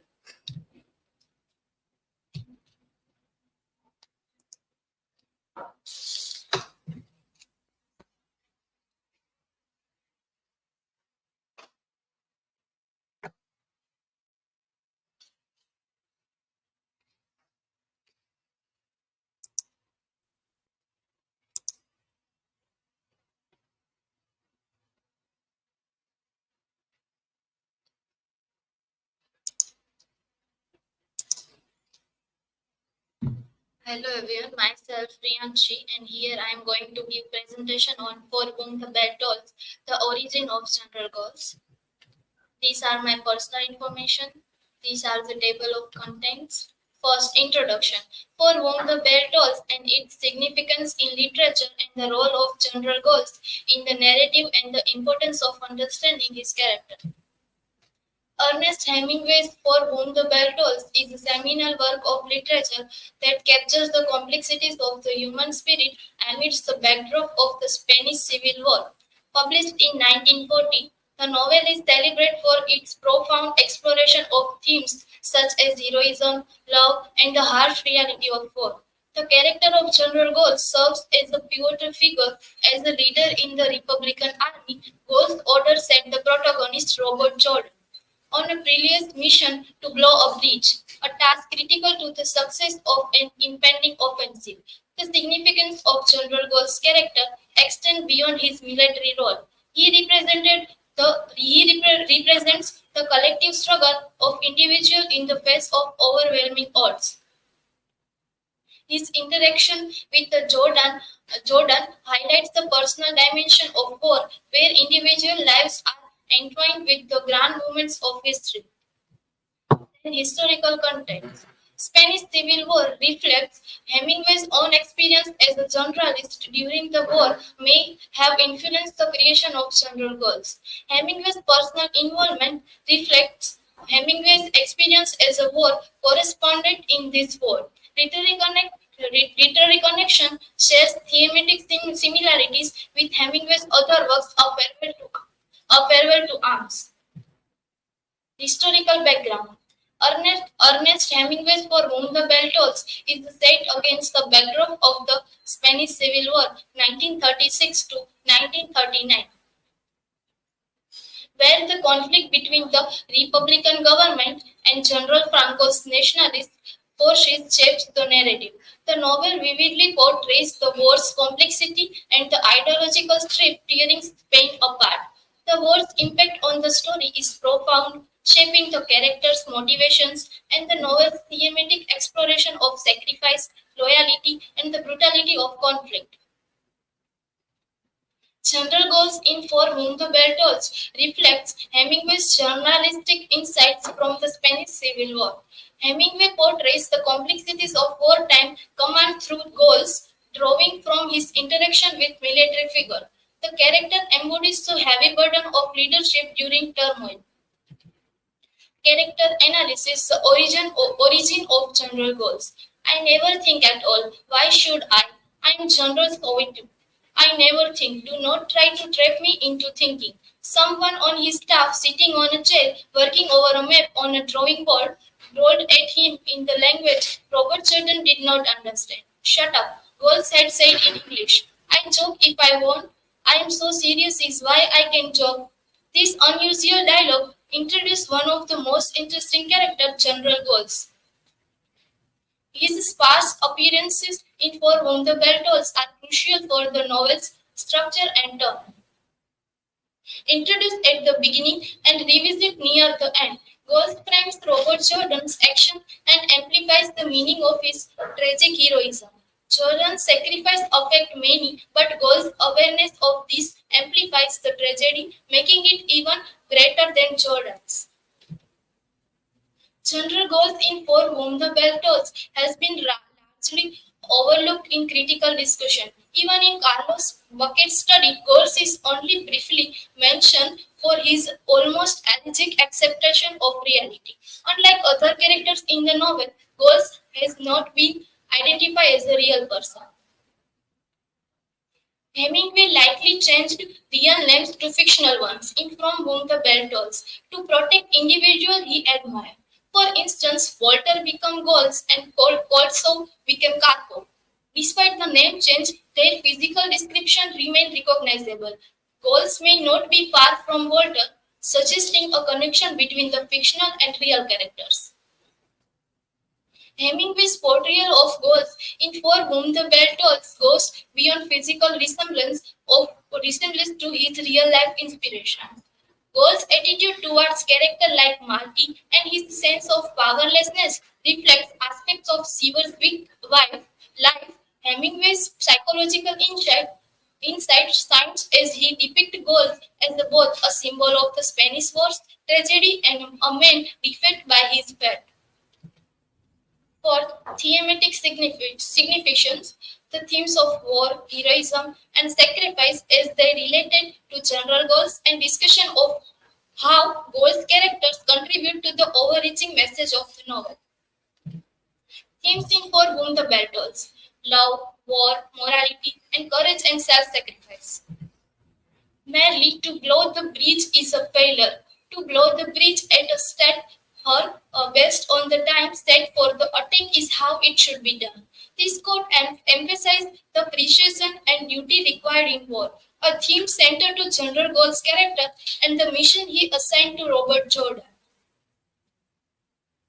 The novel highlights that heroism lies in collective efforts and shared sacrifices for a greater cause, not individual glory. Golz's character amplifies this by emphasizing teamwork and the significance of coordination and timing in their mission, reinforcing the novel's message. Golz's character reflects Hemingway's exploration of the Hemingway's hero's regeneration. Unlike the isolated and despairing protagonist of his earlier works, Golz embodies a more engaged and communal approach to life's challenges. His dedication to the cause and appreciation for human connection reflect this shift. Quotation: he volunteers his service to the Republican cause and works as a demolition expert behind enemy lines. This quote reflects Golz's commitment to the cause and his role in the collective efforts against tyranny. Conclusion: in For Whom the Bell Tolls, General Golz embodies the complexities of wartime leadership and personal sacrifice. His character reflects themes of war, heroism, and sacrifice, highlighting the interconnectedness of humanity and the impact of individual action. Golz's origin is a fictional but rooted in the realities of the Spanish Civil War, reflecting Hemingway's experience as a generalist. Through Golz, Hemingway explored the idea that in war and life one cannot make it alone, emphasizing the importance of serving a greater cause and being involved with humanity. A Street in War shows honors the men who inspired Hemingway's creation of General Golz in For Whom the Bell Tolls. Swiderski Walter Golz embodies a timeless figure, forever watching with prideful eyes, symbolizing the potential and fate of humanity. These are my references, and thank you. If you have any questions, then feel free to ask.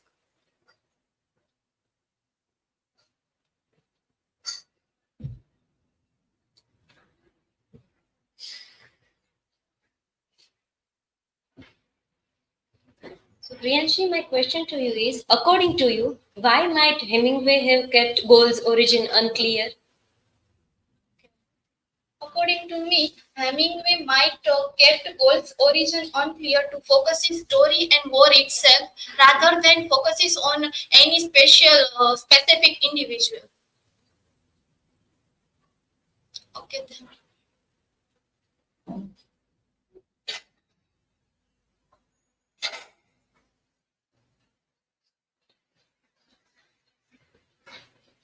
PMC, my question is, how does general goals impact the main plot?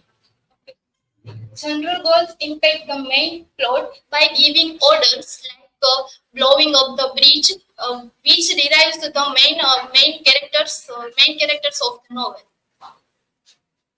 Okay, thank you.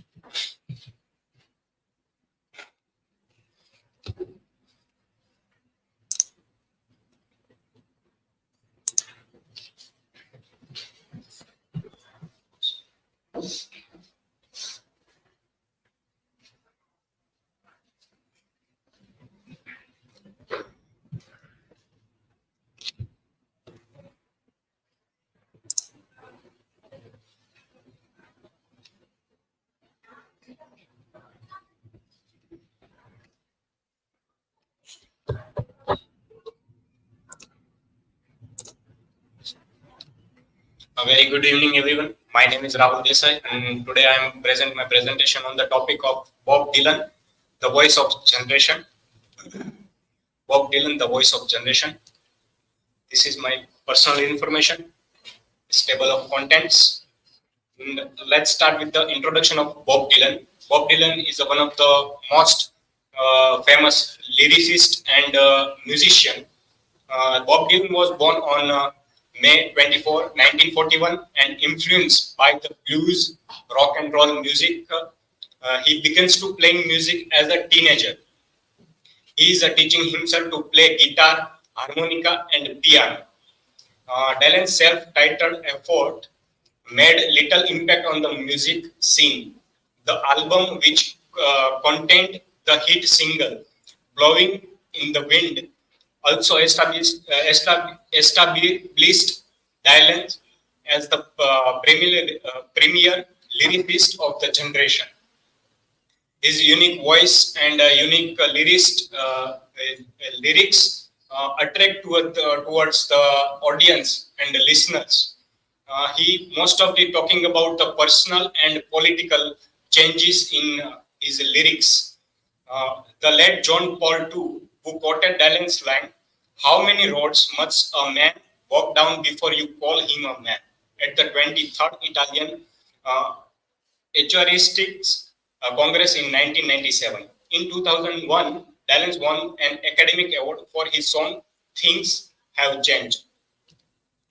These are the remarkable recognition and awards achieved by Bob Dylan.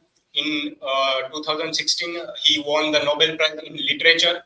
Then Bob Dylan being awarded the Presidential Medal of Freedom by President Obama and Grammys Galore Award. Influence of folk music and protest movement. Bob Dylan's influence, the music become a powerful voice of social change and social power to protest movement. It was a period of radical protest, both political and cultural.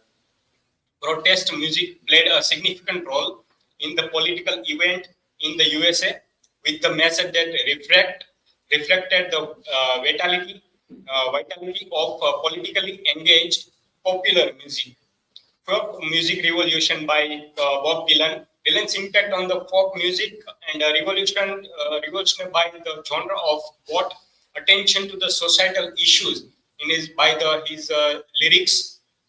Dylan's often borrowed melodies from the traditional folk songs and wrote lyrics combining his narrative imagination with his understanding of the tension young people felt between America's official ideal.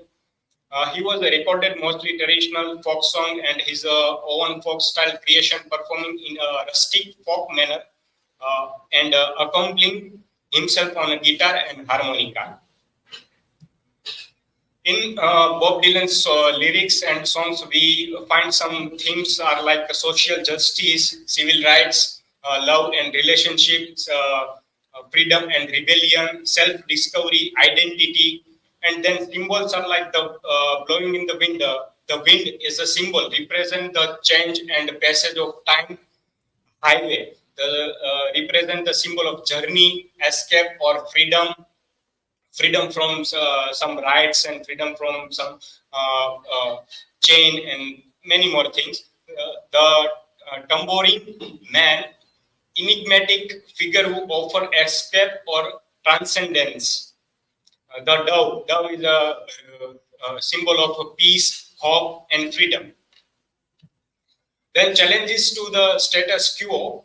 Bob Dylan's music become a powerful voice of those who challenging the status of quo and advocating for change for something, change for new creativity, change for new thoughts, change for new ideas, and many more things. Songs are like blowing in the wind. The times they are changing, becomes an anthem for civil rights and anti-war movements. Their lyrics questioned authority, demanded social justice, and inspired a generation to fight for equality, fight for rights, and fight for freedom, and many more things. Dylan songs like Master of War and Hard Rain's Gonna Fall spoke about against the Vietnam War.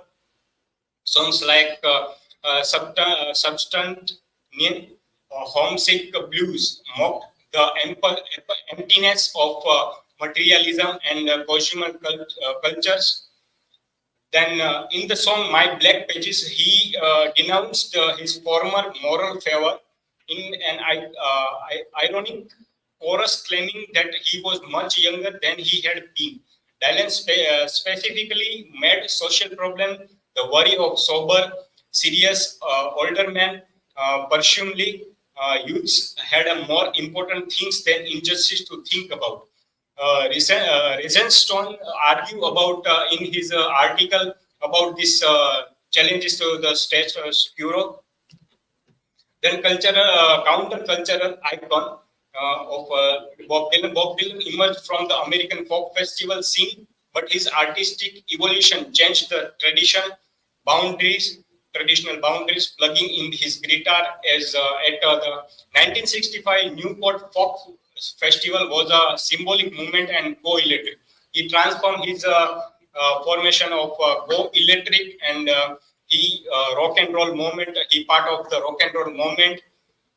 Dylan, the artist, has all the legend and muscle of a mass media folk hero. Hence, his song represent, as we will demonstrate, both an amalgam of folk and literary tradition and genuine landmark in the history of popular art.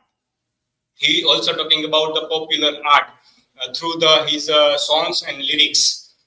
In Dylan's case, we are fortunate to possess multiple and equally authoritative texts of many of his songs in both recorded and published versions. Indeed, it is a measure of Dylan's enormous culture status that we have access to such riches. Dylan becomes so important to the counter culture. Then legacy and influence of Bob Dylan, musical influence. He inspired from poets, many writers, poets, and lyricists inspired from Bob Dylan and write about this change, cultural identity, self-discovery, freedom, and many more things. Literary legacy. Dylan's lyrics are studied in academic settings, solidifying his status as a literary figure. His work has influenced by poets, writers, and thinkers, transcending musical boundaries. Then ongoing relevance. Today, the critical recognition of Bob Dylan stands at an all-time high. A literary approach to Dylan's songs can prove both welcome and enlightening, provided it is remembered that the poet is a performer and much of the poetry lies in the performance and the music. Dylan's songs tackle universal theme of love, loss, social justice, war, and search for meaning. These themes remains relevant in today's complex world, allowing listeners to connect with his music on a personal level. While written in a specific historical context, Dylan's protest anthems continue to inspire movement and fighting for social justice today also. In conclusion, Bob Dylan's complex relationship with the title Voice of a Generation reflect the multifaceted nature of his music. He used a variety of themes like changes, freedom, and protest, power. Then universal theme used. The three major periods of Dylan's career. For example, the acoustic, the electric, and the post-electric period. One of the most famous quote by Bob Dylan: "Everything passes, everything changes. Just do what you think you should do." These are the citation or references. Thank you. If you have any question, you can ask.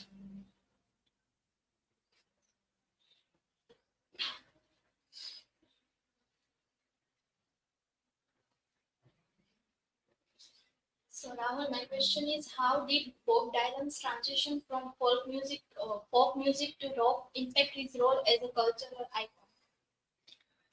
Yes, as I mentioned, he go electric. His electric rock music and rock lyrics inspired or attract towards audience and listeners. And through his rock music or through his rock lyrics, he convey his message to audience and to a larger audience and many more things through his folk music, and he became a cultural icon through his music and lyrics. Thank you.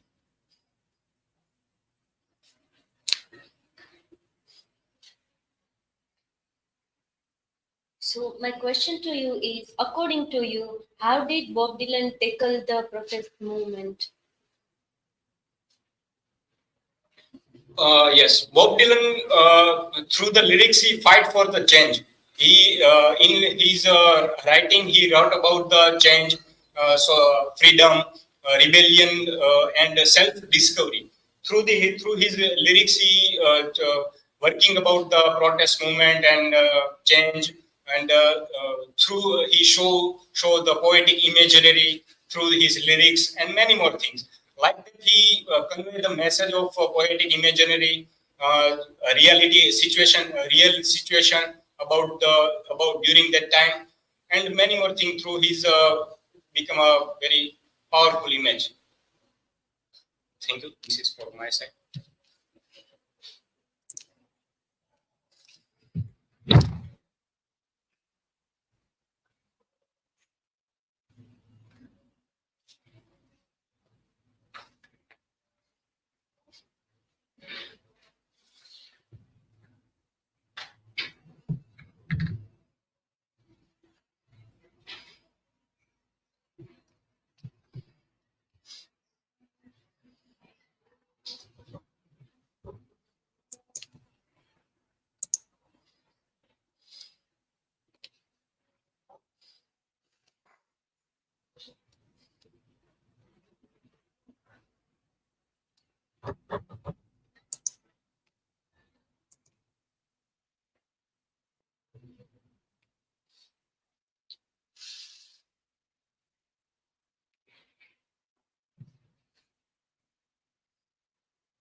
So, very good afternoon to all of you.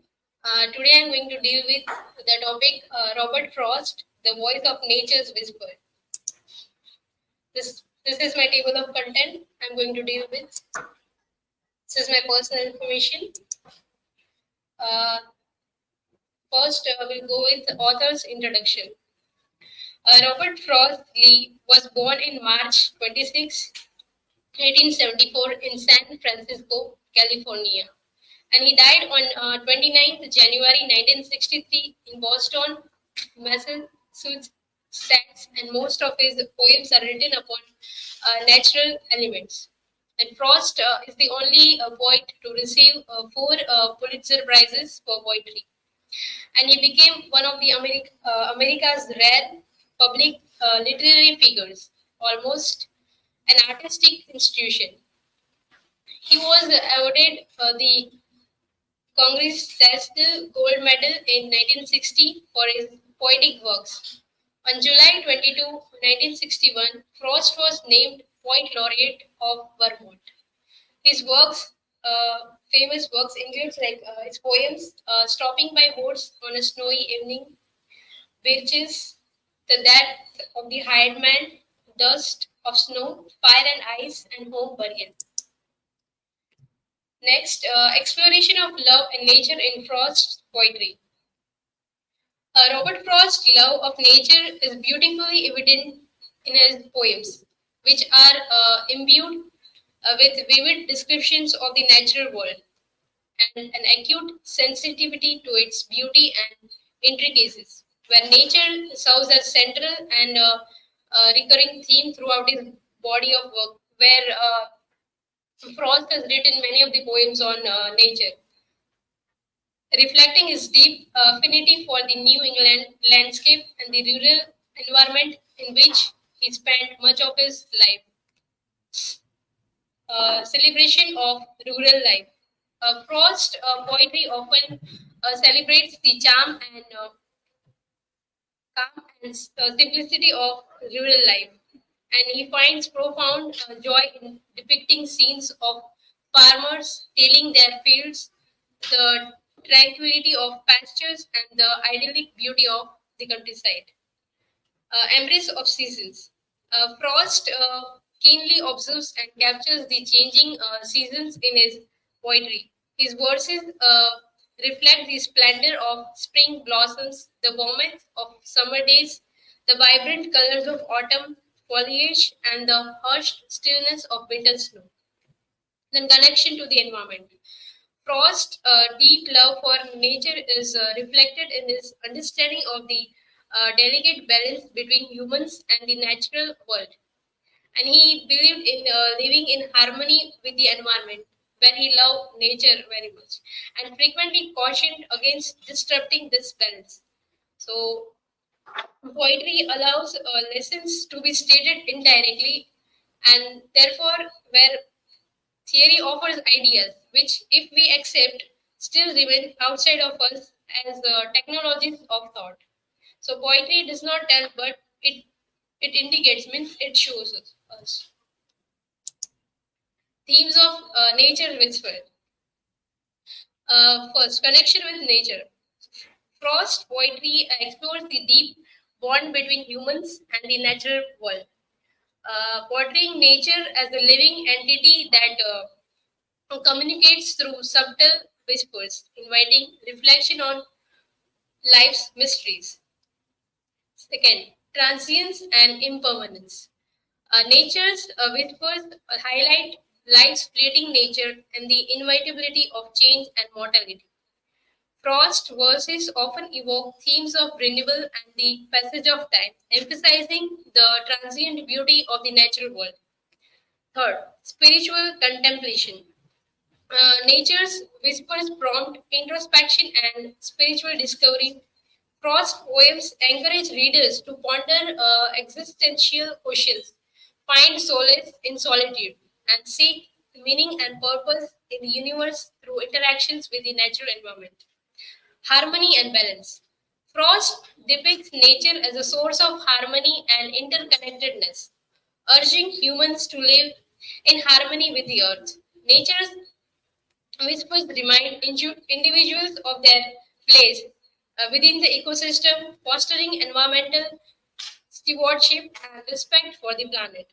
So, this themes underscore the profound impact of nature on human consciousness, inviting readers to listen closely to its whispers and embrace the wisdom they impart. Next, Frost's legacy, the enduring voice of nature, means the long-lasting voice of nature. Frost's enduring legacy is the voice of nature lies in his ability to capture the essence of natural world through his poetry. Where in his poetry, the road not taken, he talks about we should take the decisions or choices wisely without fearing about the consequences, that what will happen or not. So to capture the essence of the natural world through his poetry. His profound understanding of human nature relationships and his skillful use of imagery and symbolism have made his work timeless. Frost's poems continue to resonate with readers, inspiring them to appreciate the beauty of nature, reflect of life's mysteries, and find solace in the interconnectedness of all living beings. His portrayal of nature as a source of wisdom, solace, and spiritual reflection serves as a reminder of the enduring power and the significance of the natural world in our lives. Through his poetry, he invites readers to listen to the whispers of nature and cultivate a deeper connection with the world around them.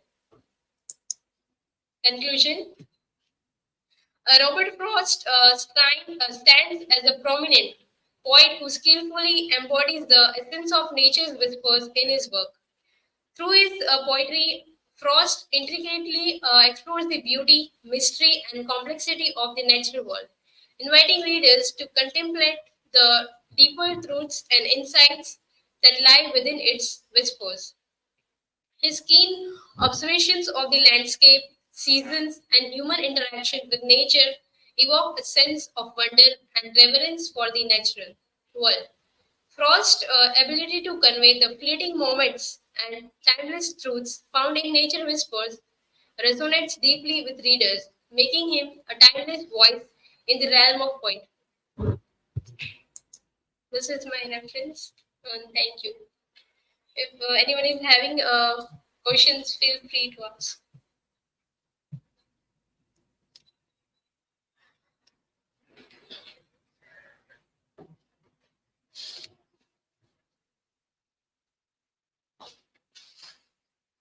So, Reshma, my question is, what emotions or sentiments does the Frost evoke through his portrayal of nature in the voice of nature whispers?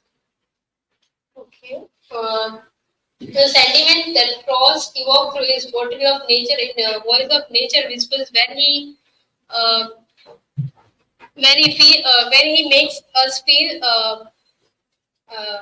real, and that we can feel the nature, and we can, like, when we are sitting in nature, we feel like different feelings comes to us, like that we are in a real world. That is the sentiments that Frost evoked in this.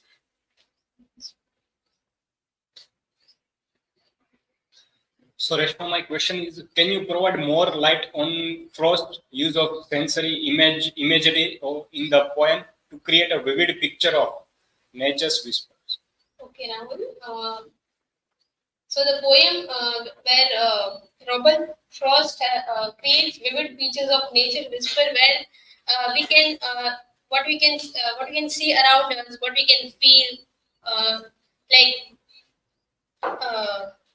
rustling of leaves, movement of branches, and by this kind of things, we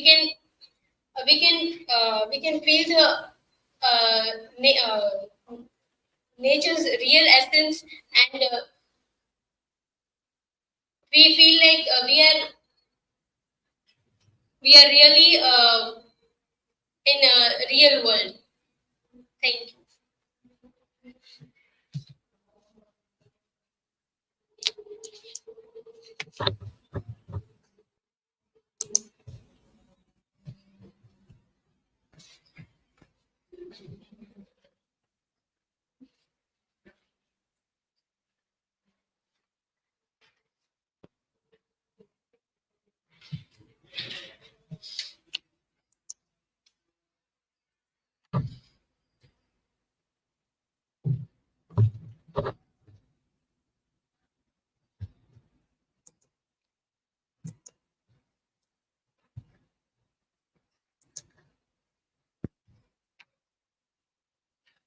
Okay, so very good afternoon to all of you.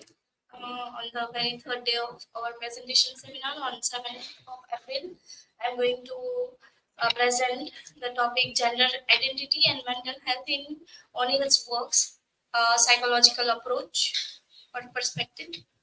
Yes, this is my personal information. This is table of content. Let's begin with the introduction of the author. Eugene O'Neill, born on October 16, 1888, New York, US, died on November 27, 1957, Boston. Yes, foremost American dramatist, winner Nobel Prize of Literature in 1936. Masterpiece of his is Long Day's Journey into Night, which is published posthumously in 1956, and his other notable works are Beyond the Horizon, which is published in 1920, and Anachronistic.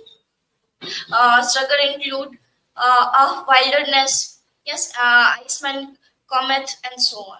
These I have taken from Britannica.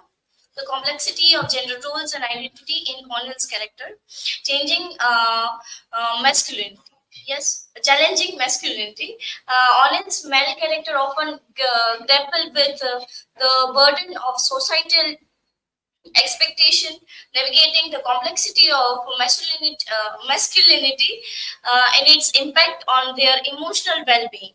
Yes, as we find in Long Day's Journey into Night, the male characters like James and Jamie and Edmonds, yes, and subverting feminine archetypes, his female characters defy traditional gender roles, exploring the noises of female identity and his psychological consciousness consequences of societal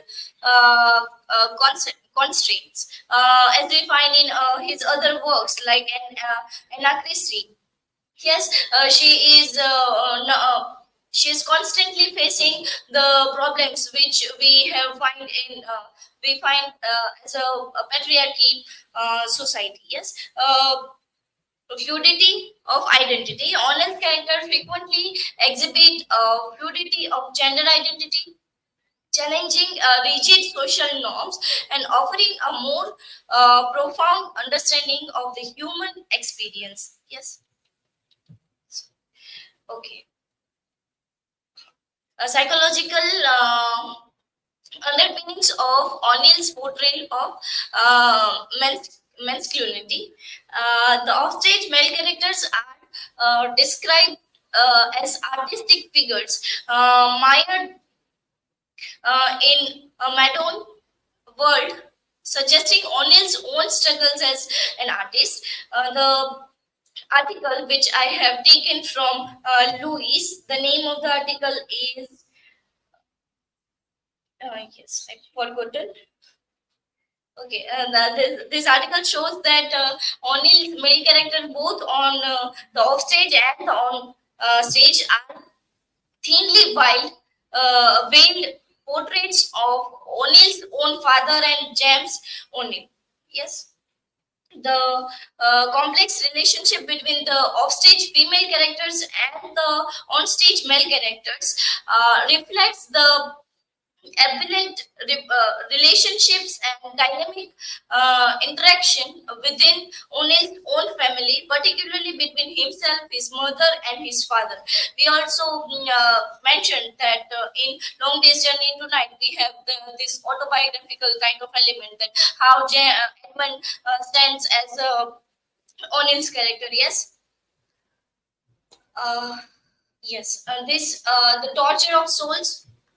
Continuing, the O'Neill's male protagonists often grapple with inner turmoil, psychological trauma, and profound sense of alienation, reflecting the complexity of the human psyche. Toxic masculinity. The playwright exploration of toxic masculinity, including themes of aggression, emotional repression, and the inability to express his feelings, underscored the detrimental impact of societal gender norms. Okay, redemptive journeys. Despite their flaws, O'Neill's male characters often embark on redemptive journeys, seeking self-discovery and deeper understanding of their identity, place, in the world. If we see with the example of long day's journey into night, then we come to know the Tyrant family. Yes, the James Tyrant, how he feels or suffer with the guiltiness. Yes, Jamie in a way is highly in a way addicted with alcohol, and also he is not able to what we can say, take his decision according to him. Yes, and we have a traditional kind of this kind of patriarchy, in which we have believed that male cannot argue, or male cannot give a point of view of him. Yes, he cannot cry, so it reflects on the narrative style also. The okay, so this is okay. Feminine archetypes and their emotional struggle in the O'Neill's play. The tragic heroines. O'Neill's female characters often grapple with the weight of societal expectation, experiencing emotional turmoil and tragic consequences as they navigate the complexity of their identities. Yes, and fragmented self. The playwright's female character often exhibit a fragmented sense of identity, reflecting the internal conflicts and societal pressures they navigate. Okay, so this we can find in the two different plays. That in Long Day's Journey into Night we have the character of Mary. Yes, how he fragmented herself. Yes, by constantly having alcohol and the fragmented thought that she constantly having. Yes, and the tragic tragedy which happened with her, and another with anarchy from the anarchy play. Impact on family dynamics. Yes, dysfunctional families. Yes, O'Neill's plays often depict deeply troubled family as troubled family structure, where toxic relationship and unresolved trauma and generational pattern of dysfunction shape the psychological trajectories of his characters. This kind of elements we also find in Long Day's Journey into Night, which is in our syllabus. Yes. Intergenerational trauma that we find, the playwright's exploration of how trauma and emotional baggage are passed down through the generations, provide the profound insight into the complex interplay between family dynamics and individual mental health. This we also find in Long Day's Journey to Night. For example, Jamie is a older child, and Edmund is a younger child. So Edmund is in a way suffering from his illness and so on. So that is why also we can say that the family's attention towards him is there. But Jamie is older child, right? But though he has to suffer from so many things. Yes, longing for belonging. Many of O'Neill's characters grapple with deep sense of isolation and a yearning for connection as they navigate the emotional landscape of their fractured families. Yes, the isolation, alienation, and the search of meaning in O'Neill's play. The existential angst, emotional isolation, and psychological fragmentation that we find in Long Day's Journey into Night. I have taken this example of Long Day's Journey into Night because it's in our syllabus, so you can connect with that. Yes, and how the character use the isolation and alienation technique to secure themselves. Yes, like for example, Mary's character, if you find, then she is constantly having an isolation. Yes, in that upstairs room that we find. Yes. So yes, symbols of sea, atmospheric imagery.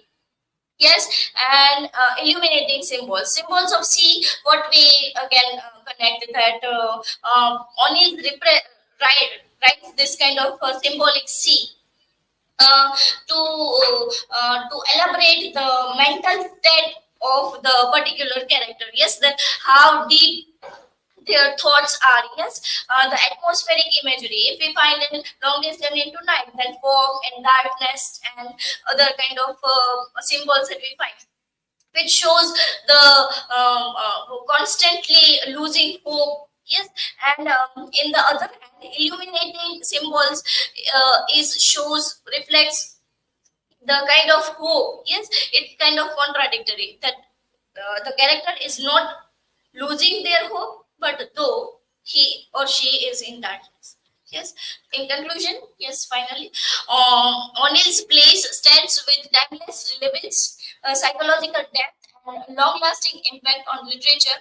His exploration of gender identity and mental health in his plays continues to resonate with audiences and scholars, underscoring the enduring significance of his work and its ability to shed light on human condition. Yes, the profound psychological insight present in O'Neill's play have influenced and inspired subsequent generation of dramatists, scholars, and mental health professionals also, expanding expanding our understanding of the complex interplay between identity, gender, and emotional well-being.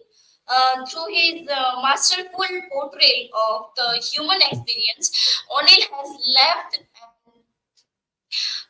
indelible mark on the literary and theatrical landscape, cementing his legacy as a playwright who deeply understood the human psyche and its relevance to the human condition. Okay, these are some resources, and thank you. If you have any question, then.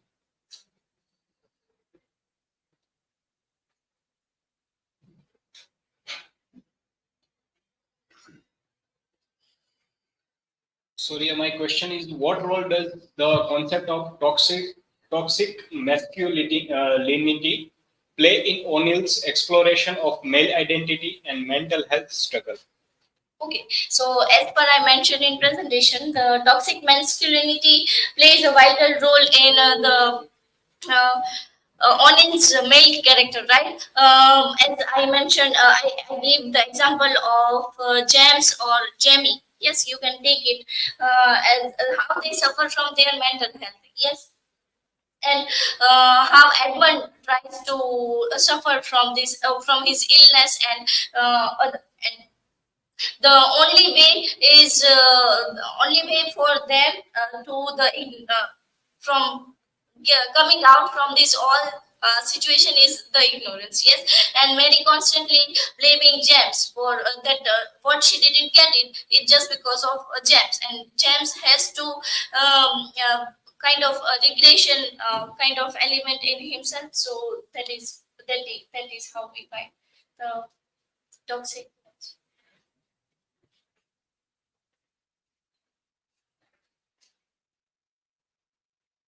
Riya, my question to you is, how do O'Neill's character cope with feelings of alienation, isolation, and existential despair in relation to the gender identity and societal expectations? Okay, so as we continuing the example of Long Days Journey into Night, for example, then in movie that we find how Mary just try to expand their relationship with Edmund. Yes, kind of not. We find that really mother or son kind of relationship between them. Yes, while watching the movie, we are feeling like, wait, what? They are actual mother and son or not? So this kind of element that we find. They are they are in a way kind of exploring more connection with an individual and try to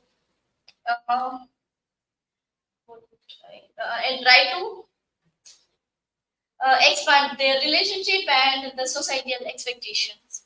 So that is it from my side. Thank you.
Hello everyone, good evening. My topic is empowering the individual, transcendentalism and self-reliance. These are my personal details. Introduction. Empowering individual is essential in today's world. The guiding philosophies are transcendentalism and self-reliance. Thinkers like Emerson and Thoreau champion trusting one's intuitions and forging authentic identities, timeless wisdom for breaking free of conformity. By rediscovering this principle, the immense potential in each person can be unlocked. Empowering the individual is a practical framework for navigating modern complexity and enabling people to take control of their destinies. The goal is celebrate to human spirit and unleash individual information through the transformative power of transcendentalism and self-reliance. Understanding transcendentalism. Transcendentalism is a philosophy started in early 19th century that promotes intuitive spiritual thinking instead of scientific thinking based on material things. Any system of philosophy emphasizing the intuitive and spiritual above the empirical and material. The movement emphasized the individual intuition as a pathway to truth. Self-reliance is a central tenet, advocating for independence and personal conviction. Prominent figures like Ralph Emerson and Henry David Thoreau spearheaded the movement. Transcendentalism encouraged a deep connection with nature and self-exploration. Transcendentalist ideas continue to shape modern movements such as environmentalism and civil rights. Emerson, self-reliance and transcendentalism. First is individualism. Emerson emphasized the importance of trusting one's own thought and feeling over blindly following social norms. Self-reliance. Individuals should cultivate their unique perspective without relying on the options of others. Transcendentalism. Emerson seeks the divine and spiritual as inherent with each person, allowing them to transcend physical limitations. Fourth, embarrassing change. True self-reliance requires being open to change and rejecting the need for a static identity. Non-conformity. Emerson encouraged questioning established belief and forging one's own path, even it is means going against social expectation. Self-trust. Individuals should rely on their own moral compass rather than deferring to external authority. 7. Unique contribution. Emerson celebrates the power of the individual to shape their destiny and positivity, impact society through their singular talents and viewpoints. I took an article from Little David. This article is about universality of the individual and the individual as a miracle. Universality of the individual. The article discusses Ralph Waldo Emerson's idea of universal identity, emphasizing shared humanity. Emerson explores sympathy to understand how individuals can be themselves while relating to others. Rooted in his monastic philosophy, he argued that genuine social duties come from recognizing interconnectedness rather than self-interest. Love is seen as the highest affirmation, and emphasizing with others, even in conflict, is crucial for understanding and courage. The individual as a miracle. Ralph Waldo Emerson's view of the individual as a miracle, questioning where each person is uniquely themselves. Emerson suggests that the soul of surpasses nature's law, implying a divine origin for identity. While rejecting a personal goal, he asserts the individual's infinitude as a both unique and universal. Emerson highlights a dual perspective. On the surface, individual seem separate, but fundamentally they have interconnected as a part of unfined whole. Henry David Thoreau's Walden. In Walden, Thoreau emphasized the importance of living deliberately and examining one's existence to uncover fundamental truths about self and human experience. Thoreau promotes the virtue of self-sufficiency and independence by advocating a simple life in nature, away from distraction and materialism of 19th century American society. The essay encourages introspection and self-discovery through the solitude and connection with the natural world and Thoreau experience during his time living at Walden Pond. At the core of Walden is Thoreau's belief that true freedom and wisdom can only be found through self-reliance rather than deferring to external sources or societal expectations. Thoreau suggests that the transformative power of self-reliance is essential for achieving personal fulfillment and spiritual enlightenment. These are my references. Thank you. Now, if you have any question, you can ask.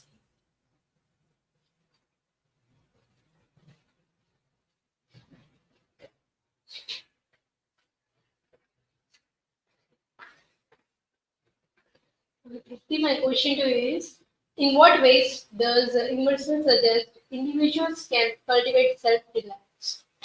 Emerson is hardly believe in individual thinking. He is not like that depending on external authorities or depending on societal norms. Like he believes in that independent thinking, like self-trust and self-reflection, like believing our own abilities and own judgments, and it all through gain confidence and in order to achieve our own self-reliance.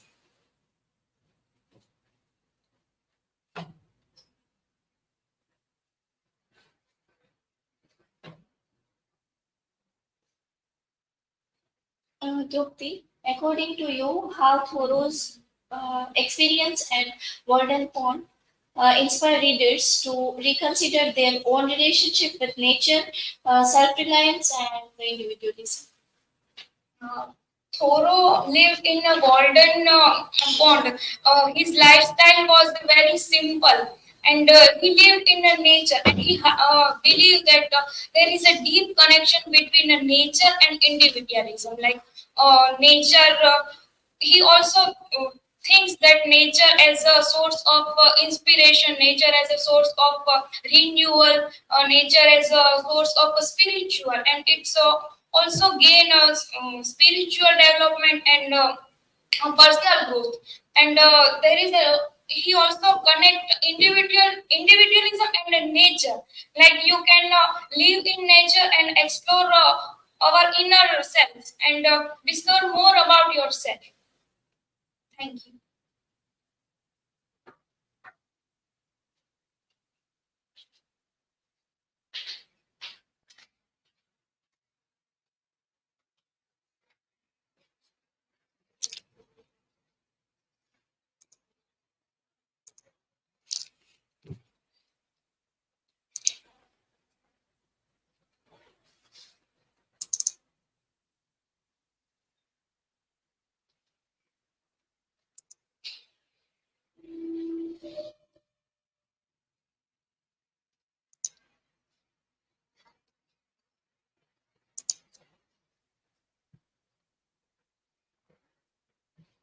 Okay, so very good evening, everyone.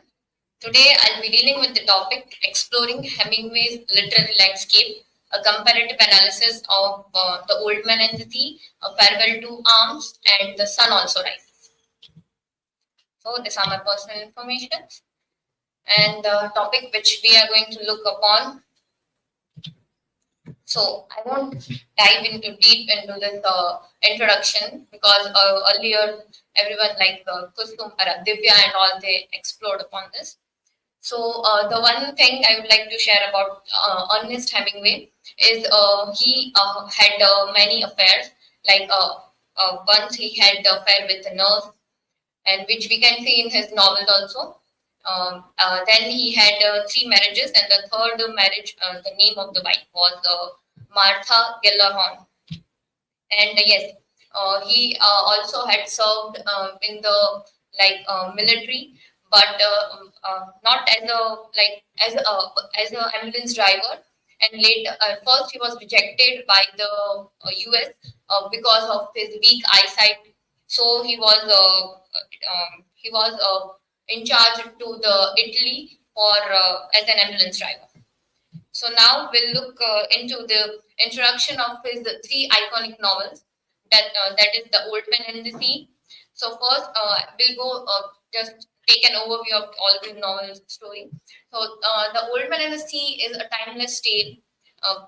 Becomes and it illustrates how people fight to achieve their goal in life, but are occasionally crushed by the forces of fate. Here, there's an old man who is going on a journey for catching a fish, and when he catches a fish, there was a name Marilyn fish, which was too big, and as he catches, but when he comes to the shore, there was no fish remaining. There was only a skeleton, as he killed with lots of struggle and all. But at the end, what he gained was nothing but a skeleton.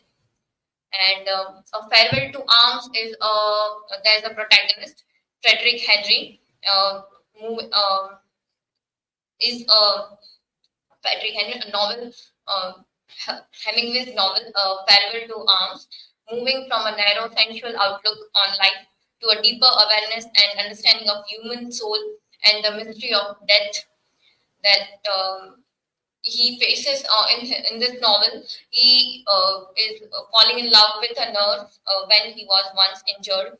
He is falling in love with a nurse named Catherine, and there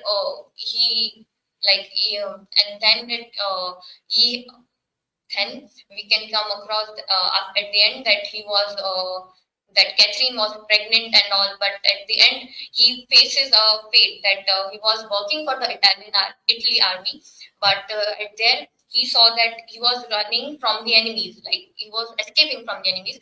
At the same time, he saw that the Italy armies were the one who were killing their people only. So he escaped from there and went to Catherine. As he was in the middle, we can see that they both were departed, and there we can see that after that situation, like the circumstance which occurred, he went to Catherine, but there also Catherine dies at the time of birth and baby and all. So there he faces fate, like we can say. Okay. The Sun Also Rises, a novel's narrator, Jay, is a journalist. Well, yes, Hemingway was also a journalist. So here in all his works, we can see his own essence of personal life. He is important due to a war journey. His friend Robert Con. Okay, so here we'll see the theme of lost generation. The Sun Also Rises. There's a young lady, Brett, and Jack is falling in love with that girl. But later, as he was serving, Jack was serving in the war, and due to some injury, he told that he can't commit for a marriage. So Brett was the one whose marriage was fixed, whose fiance was Mike, and was about to marry him. But Brett was a type of a girl. We can say it was a time of like after World War I, the all the young generations were totally, like we can say, off their track, not knowing what to do. But they all were. So the Brett was like a very flirtatious girl. And the themes in Old Man and the Sea, we can see there is 84 like a fish for 84 days. The old man is catching a fish after 84 days. Santiago remains determined to continue his fishing endeavors. His unwavering perseverance is evident when he sets out alone into the sea and engages in a relentless battle with a massive marlin for 3 days and night. Like he was struggling to manage to bring the fish to the store. He was at the time struggling, and then mankind's relationship with nature through Santiago's solitary fishing expeditions and his interactions with the sea and its creatures. The novel highlights the interconnectedness of human and nature. Despite the inherent dangers and challenges posed by the sea, Santiago finds solace and purpose in his bond with the ocean, illustrating humanity's profound connection to the natural world. Resilience. Santiago's strength is showcased through the narrative as he confronts various trials and hardships. From enduring physical strain and physical strain when he was catching the fish out, at that time his hands were also hurting. During his struggle with Merlin to facing the relentless attacks of shark that ultimately destroys his prized catch, Santiago demonstrates an indomitable spirit and resilience in the face of misfortune. Now, when we look at the theme of farewell to arms, there is a loss and the love. The loss and love we can feel is, as we know, that in the middle also they were aparted, like Catherine and Frederick, they both were aparted, and at the end also when the Frederick goes to Catherine, at that time also he loses him or her, and the futility of war. Hemingway portrays a horror of senselessness of war through vivid descriptions of battlefield scenes and the experience of the soldiers. The war grows as he witnesses the suffering and death it inflicts on both soldiers and civilians. The constant cycle of violence and destruction serves as a stark reminder of the barrenness and brutality of armed conflict. Disillusionment and alienation. Here we can see that disillusion with the world around him. Although, there was a situation where everybody were in the war, so the atmosphere was also like that. Nobody was living a happy life. They all were afraid of their, and yes, we can see that also the loss of comrades and the brutality of the government and the betrayal of his experience from society. Essence in the sun also rises. There is a lost generation, as I mentioned, because here we can see to describe the disillusioned and morally adrift youth who came of age during the World War I. Hemingway portrays characters like Jake, Barons, and Lady Brett as figurative of this generation, struggling with the existential fear and emotional detachment brought by the war. Emptiness and disenhancement. The characters engages with the pursuit of such drinking, all the bad habits they were having, and wants to live the free life without any stress, and they have no goal at all. Despite their outward joy, there is a prevalent sense of despair and failure that underlies their action. They all know themselves, inside themselves, that they are doing something wrong. They have no goal. They have nothing to do with life. So they just keep on living their life in such ways. Cultural influence. The novel reflects the broader cultural shift of the Roaring Twenties, with its emphasis on pleasure seeking and rebellion against traditional norms. Now, looking at the Hemingway's writing style and technique, the first one is the iceberg theory, as Hiral and Kusum in the morning session have discussed about it. That what an iceberg theory, what is hidden is more than floating on the surface. It was used first when he was a journalist, reporting immediate events with a very minimalistic style.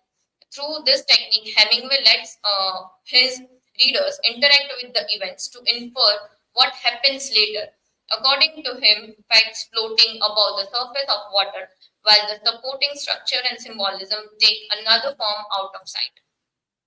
And when we look at his narrative techniques, he uses a very tilt, like we can say, tilt metaphors on often the contrast between elements of rain and dryness. So here is comparing with this. He employs a simple, direct language, often favoring concert destructions over abstract conceptions. Like he uses such situations, or we can say such simple dialogues that can understand and can connect a human, normal readers can connect with them. And his own experience is narrating in this. His direct dialogues, his characters are typically ordinary individuals placed in extraordinary circumstances, displaying strength and courage. Hemingway's male characters often grapples with the notion of masculinity, displaying both strength and weakness. His enduring legacy, critics often justify Hemingway's perceived failure or limitations. There are several critics, as we know. There's always a critic, but the one who took his side, and he was that was Saul Bellow, in an effort to rescue Hemingway from his primitivism, defines the heroism of his character's grace under pressure. Influence of literature. After a significant legacy in American literature, particularly in its portrayal of masculinity, heroism, and moral themes, his limited, precise prose style has been widely praised and reproduced, though some critics note limitations in his use of language and lack of intellectual clarity. And yes, his all works are written during the 1920s and 50s. And these three are one of the most famous ones. And enduring popularity. Hemingway's popularity has endured over time, with his works remaining staples in the literature process, the continuing to be read and discussed. While his image as a public figure may fade, the themes and the characters he created are likely to remain relevant and compelling to readers. The Hemingway legacy, characterized by its exploration of fundamental human struggles and themes, ensures his enduring legacy in literary history. Okay, so we can conclude that works of Ernest Hemingway includes these three works. Resonates with timeless themes and narrative techniques that continue to captivate readers through shared themes of perseverance, resilience, love, loss, and the disillusionment of the lost generation. Hemingway dwells into the depth of human experience and complexities of existence. His unique narrative style, characterized by the iceberg theory, sharp language, and symbolic imagery, adds a layer of depth to his storylining, inviting readers to explore subtext beneath the surface. So, yes, this is all from my side. These are my references. Thank you. Now, if anyone's having a question, please.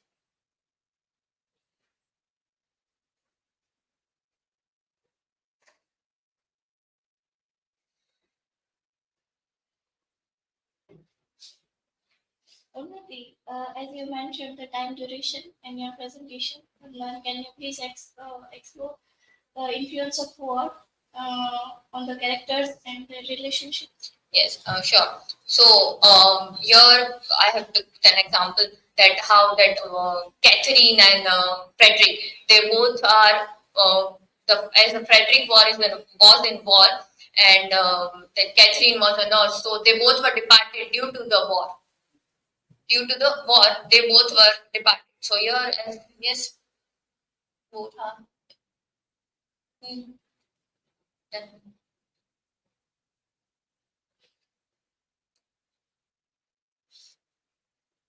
Unnati, my question is, how does nature contribute to the overall theme of the novel? Yes, nature contributes a lot. Like when we look at the Old Man and the Sea, the nature is associated with it, as the old man goes for the and goes for the fishing, and there he stays for the 3 days and a night with the nature itself, and there he learns a lot. He suffers a lot, and in the real life also, this the we can say, sorry, Frederick and Jack, they all were warriors. So in the real life also, in the atmosphere of we can say a war and fear and all, so that all affects a lot to the, and then all the novels are around the war only. So yes, thank you.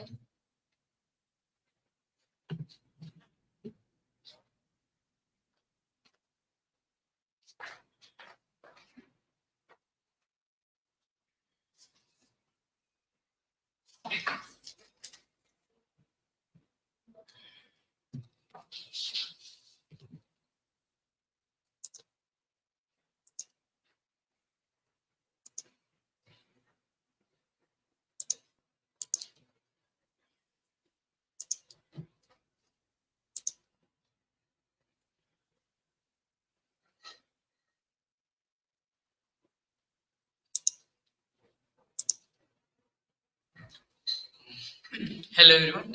Today I am going to discuss on a topic personal projection, autobiographical elements in O'Neill's play Long Day's Journey into Night. This is personal info.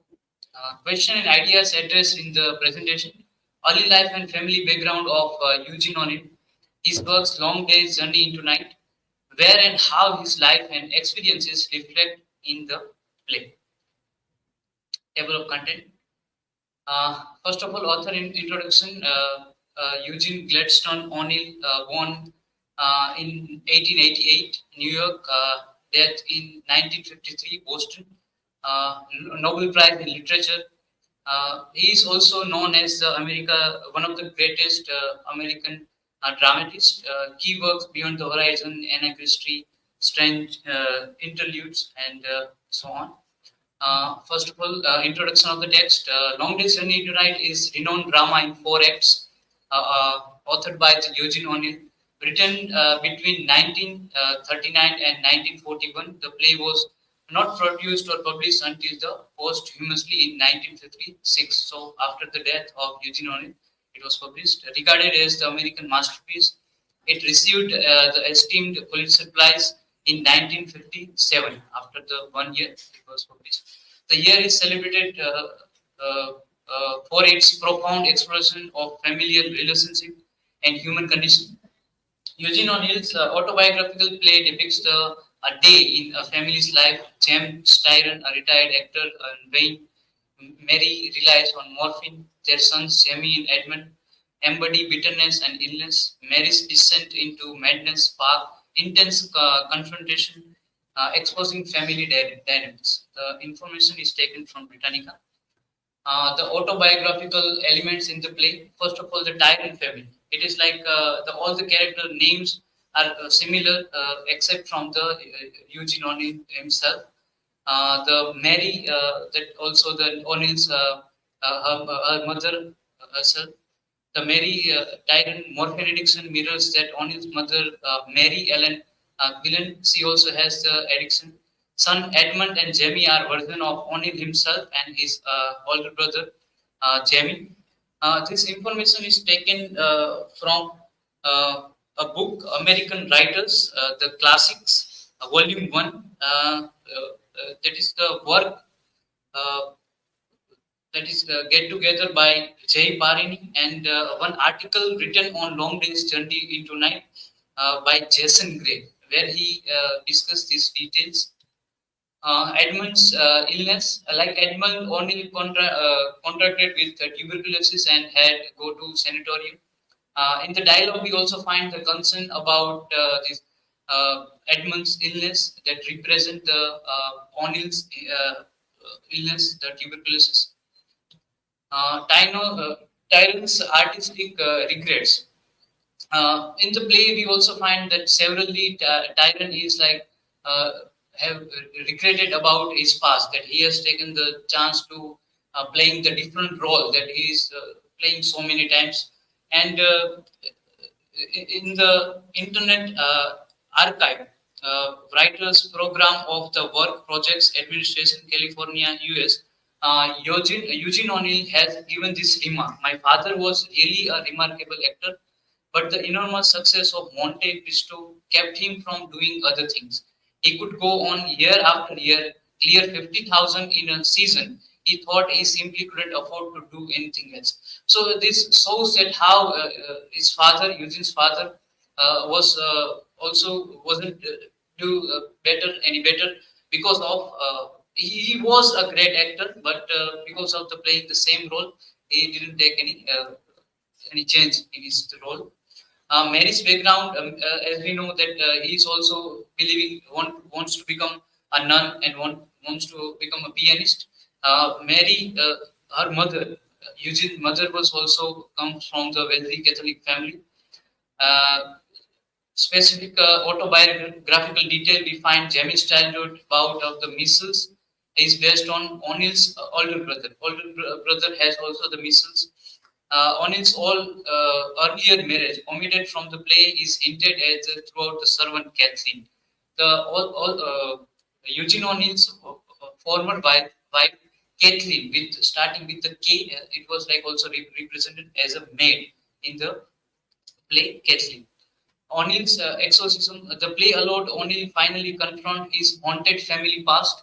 For years, he struggled to directly dramatize the story of his painful upbringing. Writing it was a way to achieve peace by understanding his family's tragedy. This is also taken from the same book. In the conclusion, we can say The Long Day's Journey into Night by Eugene O'Neill is deeply personal play, reflecting his own family struggle. Through the Tyrant family, O'Neill confronts issues like addiction, regret, illness, and drawing his own experiences. The play serves as a way of O'Neill to come to terms with his past, offering audience a raw and honest portrayal of the family dynamics. He knows that this type of play is going to ruin their reputation of the family. So it is also that is why he hasn't published this play or performed this made this play perform when he was alive. Still, it is going to ruin the reputation. Still, he write this play and give this insight into the play. Ultimately, it's powerful example of how art can help us to understand the heal from our own personal pain. So now we can find the personal presentation, like his own experiences in the play, and through this he is giving away, or he's getting out of his own play, and through this play he's getting a solace in the writing it. These are some references. I also taken the help of Claude AI and ChatGPT for rectifying the grammatical error and organize the content. And this PPT, the slides I have taken from Slideshow. So thank you. This is from my side, and now you can ask questions.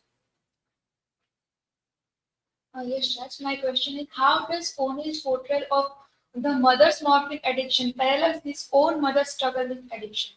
Yes.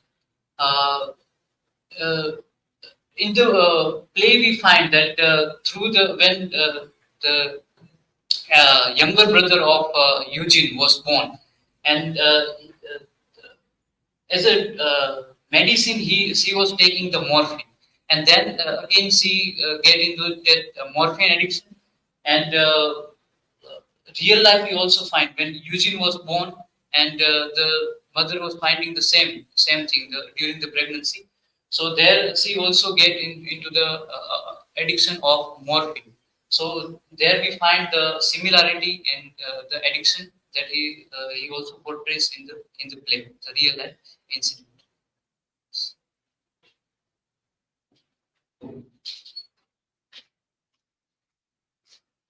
So yes, can we see the O'Neill's use of autobiographical elements which enhance the emotional depth and authenticity of the play? Yes. We find that these are some of the major elements that he himself has experienced, and he tries to portray it in the play. So it could also provide the authenticity in the play, that it is coming from his own experiences and emotional depth. So whenever we read the play, or we watch the play performed, so there we find that depth of emotional, the connection between the characters. So in a way, while writing this play, his own experiences has provided a good depth of emotional, as well as the experiences have supported to writing his play. So that we find the autobiographical elements help to in emotional depth and authenticity. Thank you.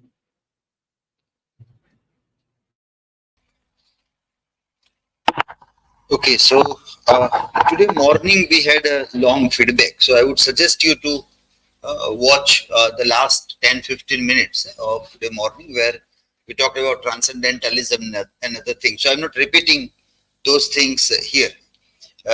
This time we had good presentations from Jatin on comparison of Indian films from real life heroes like Bhagat Singh, then imaginary Bhuvan and Robert Jordan.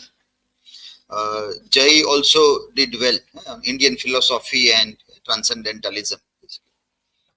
Unnati also presented well on comparative way of looking at three works by Hemingway.